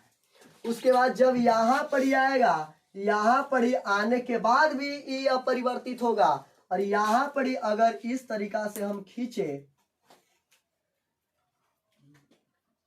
अभिलंब को, अभिलंब इसका पे 90 डिग्री पर खींचना है ना, ऐसे अभिलंब को खींचे, ये 90 डिग्री का बना रहा है ना, ये दोनों ये ना बना रहा है 90 डिग्री, चलो ना, ये अभिलंब खींच दिए हैं, इसको जाना चाहिए इधर, लेकिन इधर जाएगा नहीं। क्यों नहीं जाएगा, तो ये है कांच, इधर कौची है, हवा, तो हवा है तो ये विरल में प्रवेश कर रहा है कि सघन में, तो विरल में दूर की सटेगा, यानी कि अभिलंब इधर नहीं जाएगा, बल्कि अभिलंब से ही दूर भागेगा, यानी थोड़ा सा ही मूव कर जाएगा इधर की। और यही होता है सब में, ये थोड़ा थोड़ा मूव कर जाता है, थोड़ा थोड़ा मुड़ जाता है।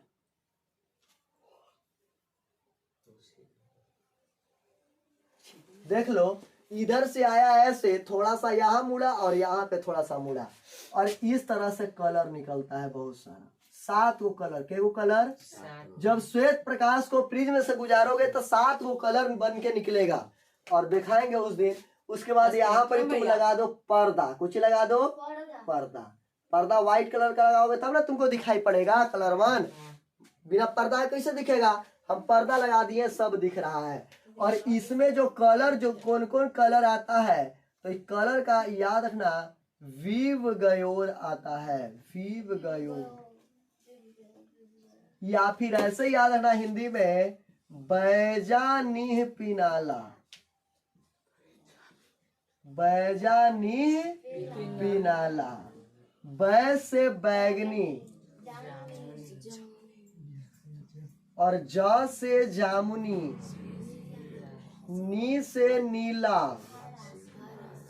नीला को आसमानी भी कहते हैं।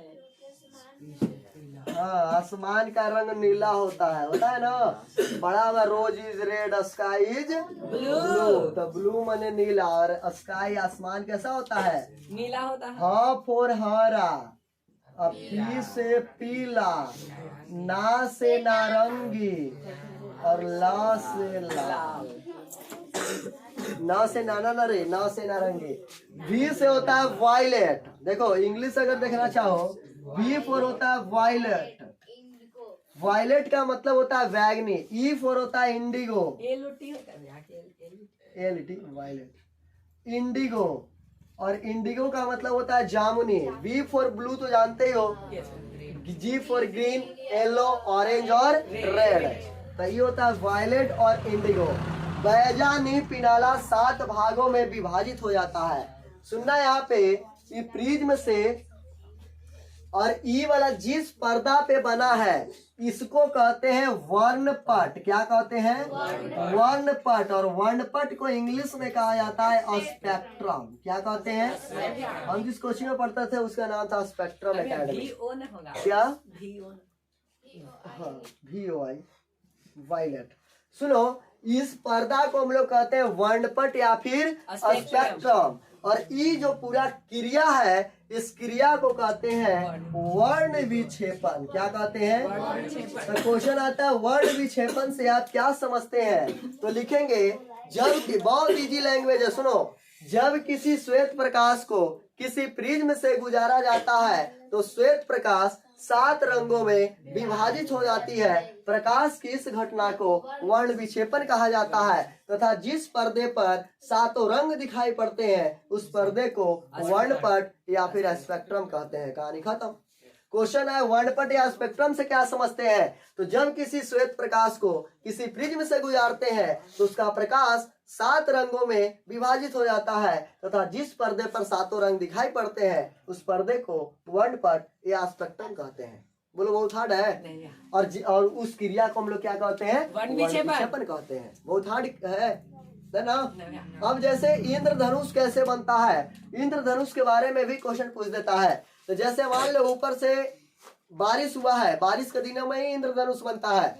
बारिश हुआ है, बारिश अभी छूटा है, तो पानी का कुछ कण ऊपर में है और पानी का कण हम बोले पहले ही कि दिखाई पड़ता है उत्तल लेंस की तरह। कैसा दिखाई पड़ता है? उत्तल लेंस की तरह। और कार्य अवतल लेंस या फिर प्रिज्म की तरह भी करता है। तो जैसे मान लो ये बारिश का बूंद है और ये प्रिज्म नियत काम करेगा। सूर्य से श्वेत प्रकाश आया और 7 रंगों में विभाजित हो जाता है और यही फिर इंद्रधनुष के रूप में दिखाई पड़ता है। तो ये बताओ लाइट एने से मारेंगे तो एने प्रतिबिंब बनेगा ना, 7 रंग। तो ये बताओ सूर्य पूरब में रहेगा, इंद्रधनुष कने बनेगा? अगर पश्चिम में रहेगा तो इंद्रधनुष कहाँ बनेगा? पूरब में। क्वेश्चन पूछता है इंद्रधनुष का निर्माण होता है सुबह में, शाम में, दोपहर में, इनमें से सभी? गलत। दोपहर में कभी भी इंद्रधनुष नहीं बनेगा। दोपहर में बनेगा तो नीचे बनेगा इंद्रधनुष रे। सूर्य के विपरीत दिशा में इंद्रधनुष का निर्माण होता है। इंद्रधनुष का निर्माण हमेशा सूर्य के विपरीत दिशा में होता है। सुबह में देखोगे तो सुबह में सूर्य इधर रहता है पूरब में, इंद्रधनुष पश्चिम बनेगा। अगर शाम में इंद्रधनुष बन रहा है तो सुबह में, शाम में सूर्य इधर है तो इंद्रधनुष पश्चिम में बनता है। एक तो हद हो गया। सर जब हमने के पढ़ा रहे थे तो पूछे बताओ इंद्रधनुष बनता है कन्या मह बनता है, तो इंद्रधनुष देखा है? तो हाँ कन्या मह बनते देखा था। तो बोल रहा है उत्तर मह देखे थे। अब बताओ उत्तर करने से इंद्रधनुष बनेगा? उसके लिए दक्षिण सूर्य भगवान को जाना पड़ेगा। अब बोलते हाँ भैया बनता है दक्षिण। सोच के बताओ इंद्रधनुष दक्षिण या उत्तर कैसे बन सकता है? या तो पूर्व बनेगा या तो पश्चिम। इंद्रधनुष या तो सुबह में बनेगा या तो शाम में, न रात में बनेगा, न दोपहर में बनेगा, न दक्षिण में बनेगा, न उत्तर में बनेगा। बोलो यहाँ तक क्लियर? इंद्रधनुष का निर्माण हमेशा सूर्य के विपरीत दिशा में होता है। एक और चीज को सुन लो, देखो ये जो वर्णपट है रे, ये वर्णपट या स्पेक्ट्रम दिख रहा है ना, 7 रंग अलग अलग दिख रहा है कि एक के ऊपर? सुनो, ये 7 रंग जो है अलग अलग दिखाई पड़ रहा है ना, तो 7 रंग अलग अलग दिखाई देता है। इसको कहते हैं शुद्ध वर्णपट। कैसा? शुद्ध वर्णपट। एक के पर रहे तो उसको कहते हैं अशुद्ध वर्णपट। इंद्रधनुष कैसा होता है? शुद्ध की अशुद्ध? अशुद्ध। इंद्रधनुष में 4 ही कलर दिखाई पड़ते हैं। 3 कलर उसके अंदर होता है, तो वही 3 कलर पर फिर 4 कलर ऊपर से चढ़ल रहता है। इसीलिए हमनी के इंद्रधनुष में 7 कलर दिखाई नहीं पड़ता है, मात्र 4 ही कलर दिखाई पड़ता है, क्योंकि इंद्रधनुष एक अशुद्ध वर्णपट होता है। बोलो यहाँ तक क्लियर की दिक्कत? इंद्रधनुष कैसा वर्णपट है? अशुद्ध वर्णपट है। और इंद्रधनुष का निर्माण कैसे होता है? तो बारिश के दिनों में बारिश के कुछ कण आसमान में रह जाते हैं जो प्रिज्म की तरह कार्य करते हैं तथा सूर्य से आने वाली श्वेत प्रकाश बारिश के बूंदों द्वारा 7 भागों में विभाजित कर देते हैं तथा इंद्रधनुष का निर्माण कर लेते हैं। अपना लैंग्वेज से लिखना है किसी तरीके से, कॉन्सेप्ट समझाना हमारा काम है, लिखना तो नहीं के।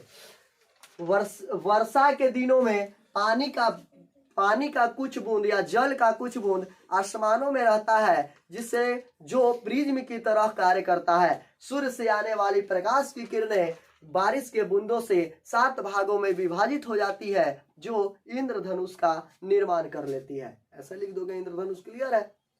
बोलो क्लियर की दिक्कत। इंद्रधनुष में सबसे ऊपर कौन सा रंग दिखाई पड़ता है? तो बता दे, इंद्रधनुष में सबसे ऊपर जो दिखाई पड़ता है वो लाल रंग दिखाई पड़ता है। कैसा रंग? लाल। और नीचे जो दिखाई पड़ता है वो बैगनी नहीं ग्रीन रंग दिखाई पड़ता है। देख लेना बढ़िया से, इंद्रधनुष में नीचे ग्रीन रंग दिखाई पड़ता है, बाकी बैगनी तैगनी उसके अंदर में होता है, इसलिए वो सब दिखाई नहीं पड़ता है। कुछ कुछ चारे को कलर में दिखाई पड़ता है, लाल वाला दिखेगा, एगो नारंगी वाला दिखेगा, एगो पीला वाला दिखेगा, वो हरा वाला दिखेगा। यही 4 कलर तुमको दिखाई देगा। बाकी का 3 कलर जो होता है वो अंदर में होता है, जो धोनी का दिखाई नहीं पड़ता है। तो ये बताओ, इंद्रधनुष वाला पार्ट सभी को क्लियर है? लाइट जब भी चलता है, रंग जब भी चलता है, तो रंग का जो चलने की विधि होती है इस तरीके से चलती है। ऊपर वाले भाग को इसको कहते हैं तरंग। क्या कहते हैं? तरंग। तरंग ऐसे चलता है। तो ऊपर वाले भाग को क्रस्ट कहते हैं, और नीचे वाले को रे नहीं,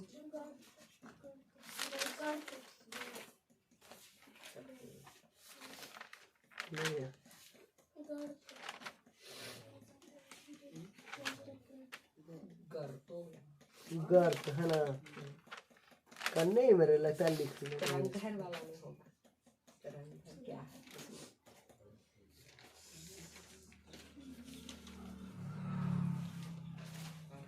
ऊपर वाले भाग को क्रेस्ट कहते हैं, जबकि नीचे वाले भाग को इस तरीके से चल रहा है। तो एक क्रेस्ट यहाँ, एक क्रेस्ट यहाँ, ये दोनों के बीच की जितनी दूरी होती है, या फिर एक गर्त और दूसरे गर्त के बीच की ये जो दूरी होती है वो बराबर ही होती है।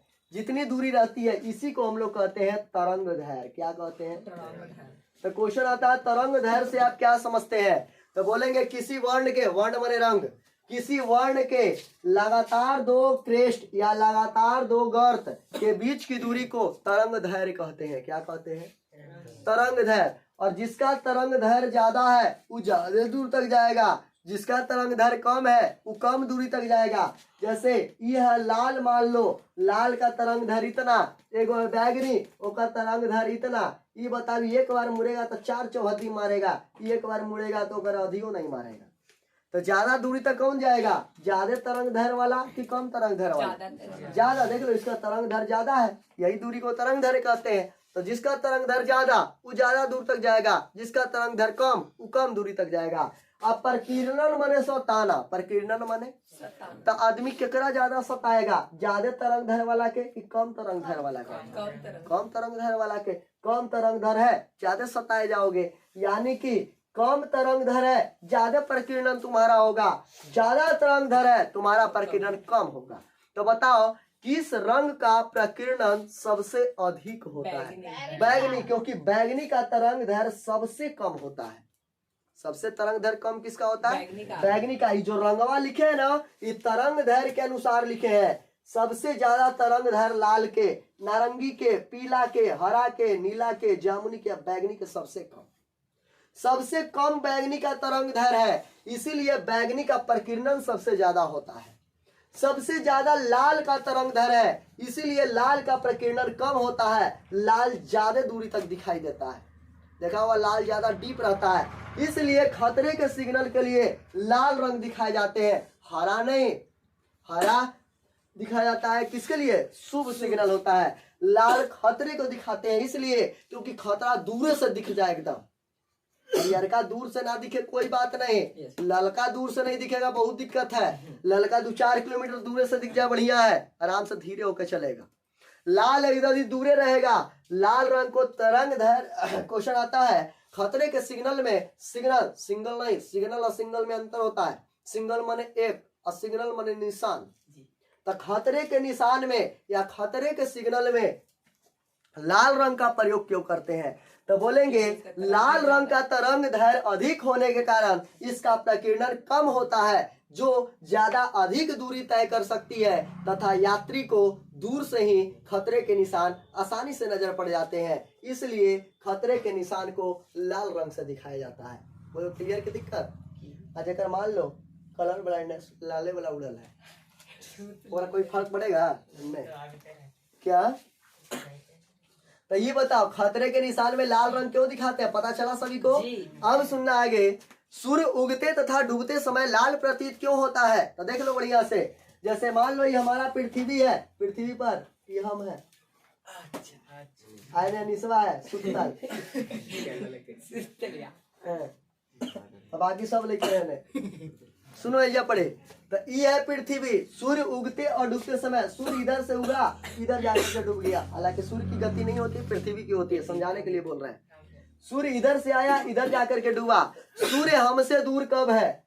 जब उग रहा है तो और डूब रहा है तब। बीचवा में आया तो भीरी ना हो गया, तो बीचवा में भीरी है, इसलिए सब लाइट आसानी से पहुंच जा रहा है। सूर्य में टोटल कितने प्रकाश? 7 मिलकर श्वेत बना रहे हैं। तो इस 7 लाइट आसानी से पहुंच जा रहे हैं, इसलिए दोपहर के टाइम में देखना एक को लाइट में तुमको दिखाई नहीं पड़ेगा। आँखियां चमकाई तक ऐसे देखना कभी सूर्य पे नहीं दिखाई पड़ेगा, एकदम चकमका देगा बढ़िया से। तो यही काम होता है, 7 प्रकाश आ जाता है आसानी से। लेकिन यहाँ से दूरी बढ़ने के कारण बैगनी सबका जो तरंग धैर है ये कम है, बेचारा वही भुलाइल भटकाइल रह जाता है।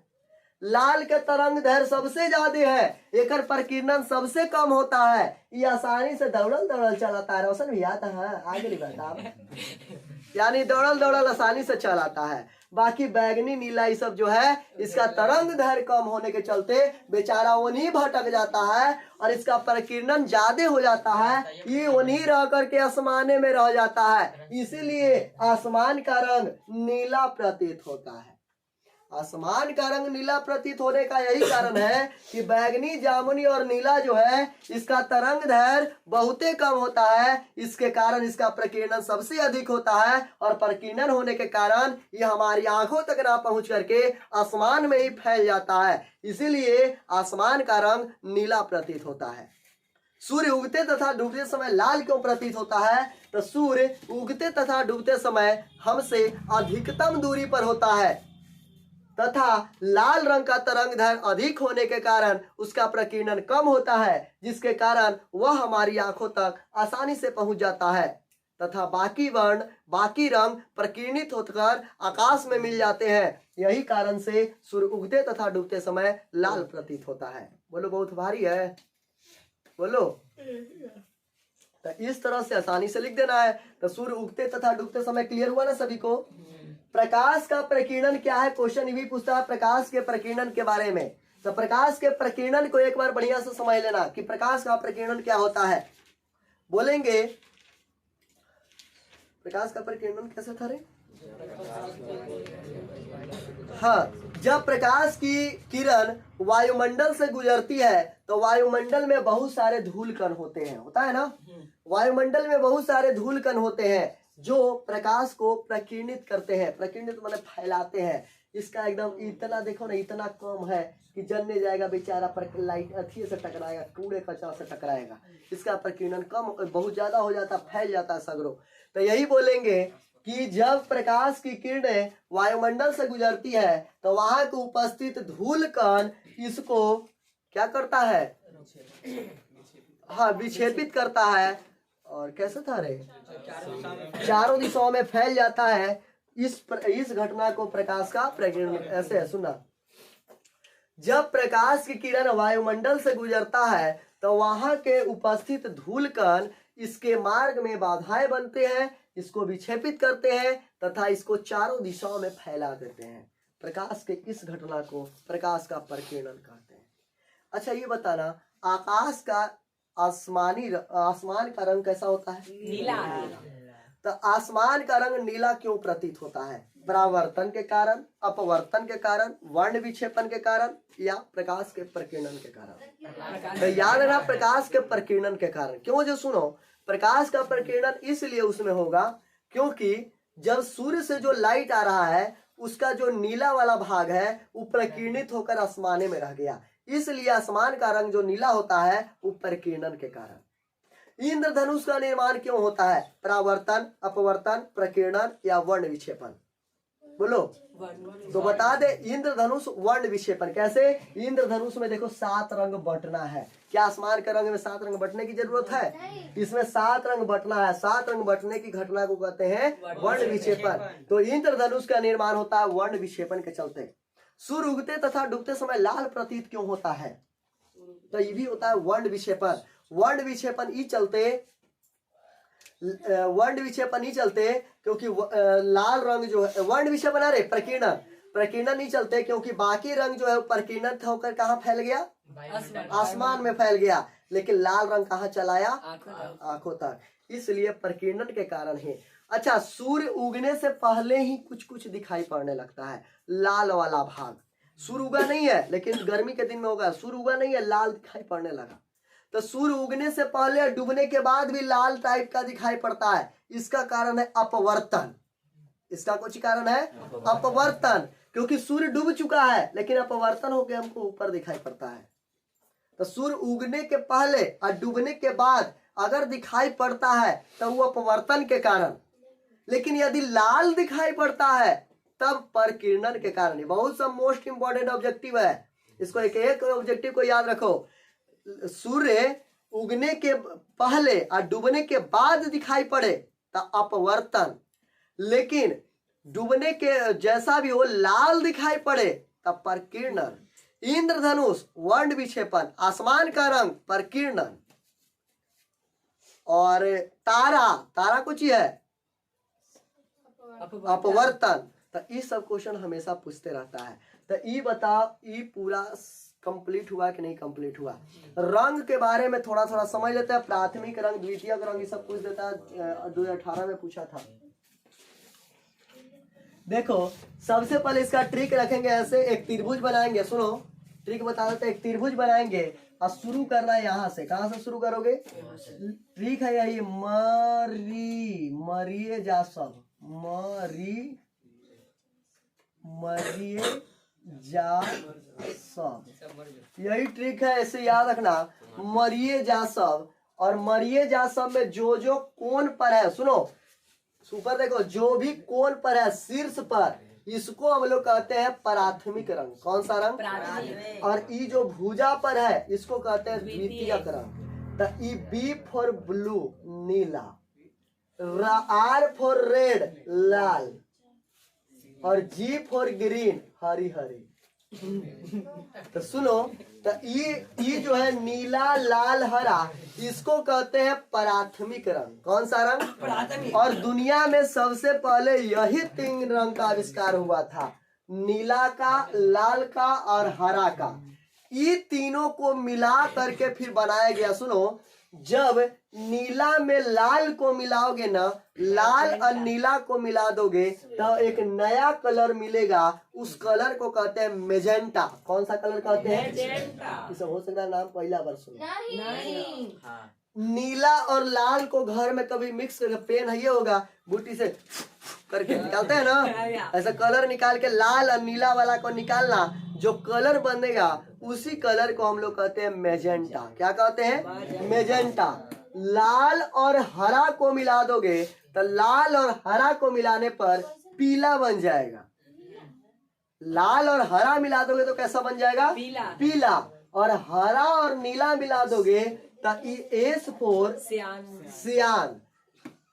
हरा और नीला मिला दोगे तो जो रंग तुम्हारा बनेगा उस रंग को कहते हैं सियान रंग। कौन सा रंग? तो दुनिया में सबसे पहले कितने रंग थे? 3 रंग, BRG, नीला, हरा और लाल रंग, यही 3 गो था। और उसके बाद मिलाने पर बना सियान, मेजेंटा और पीला। उसके बाद अगर देखोगे तो यहाँ से अगर इस सब कलर को मिक्स करेंगे तो यहाँ से फिर जो बनेगा उसको कहते हैं व्हाइट। क्या कहते हैं? और इसको कहते हैं तृतीयक वर्ण। कौन सा वर्ण? तो तृतीयक वर्ण उजला वाला होता है। और उसके बाद यहाँ से फिर अन्य कलर का निर्माण हुआ, गुलाबी, चॉकलेटी, गोल्डन, तो कई कलर होता है ना। तो और जितना भी कलर है यहाँ से भी नया नया कलर निकला। तो प्राथमिक कलर कौन कौन होता है बोलो? हाँ, RGB। इसको ऐसे ही याद रखना, त्रिभुज पार लेना, यहाँ से शुरू करना, मरिए जा सब, आएगो बीच में व्हाइट, अपने से लिख दोगे। बोलो, क्लियर है कि दिक्कत? और इस तरह से ये तुम्हारा पूरा चैप्टर जो है, ये पूरा चैप्टर क्या होता है? खत्म होता है। टिंडल प्रभाव वो छूट गया। विलियन 3 प्रकार के होते हैं। एक होता है विलियन, एक कोलाइड और एक निलंबन। विलियन क्या होता है? तब विलियन चीनी और पानी का जो मिश्रण शरबत देखे हो उसको हम लोग विलियन कहते हैं। और कोलाइड क्या होता है, तो दूध में पानी का मिश्रण या इंक में पानी का मिश्रण, ये सब कोलाइड होता है, कोलाइड होता है। और मिट्टी में पानी का मिश्रण इन निलंबन होता है। 9th में इसको बहुत डीप में पढ़ना था, बहुत डीप में पढ़ाए थे। लेकिन अगर ये तीनों में लाइट गुजारोगे, अगर शरबत में लाइट गुजारोगे विलियन में, तो लाइट दिखाई नहीं पड़ेगा। निलंबन में मारोगे मिट्टी वाला में लाइट दिखाई नहीं पड़ेगा। लेकिन कोलाइड में मारोगे जिसमें दूध पानी का मिश्रण है या पानी इंक का मिश्रण है, उसमें दिखाई पड़ता है। इसी घटना को टिंडल प्रभाव कहते हैं। टिंडल प्रभाव का परिभाषा सुनना, जब कोलाइडी विलियन में, सुनो रे, जब कोलाइडी विलियन में प्रकाश को गुजारा जाता है तो प्रकाश का पथ स्पष्ट रूप से दिखाई पड़ता है। इस प्रकाश की इस घटना को टिंडल प्रभाव कहते हैं। बोलो बहुत हार्ड है, बोलो तो फिर से मेरे साथ। जब कोलाइड विलियन में, कुछ में विलियन में कुछ को प्रकाश सूर्य के, अब ऐसे ना प्रकाश को कुछ किया जाता है, गुजारा जाता है, तो प्रकाश का पथ क्या होता है, के 7 भागों में बढ़ जाता है, स्पष्ट दिखाई पड़ता है। प्रकाश की इस घटना को टिंडल प्रभाव कहते हैं। इस प्रकार से तुम्हारा पूरा ही जो चैप्टर सेक्शन है, तो पूरा सेक्शन खत्म होता है। और इसके बाद हम लोग अब अगला दिन से केमिस्ट्री है ना, तो केमिस्ट्री को रिवाइज करेंगे।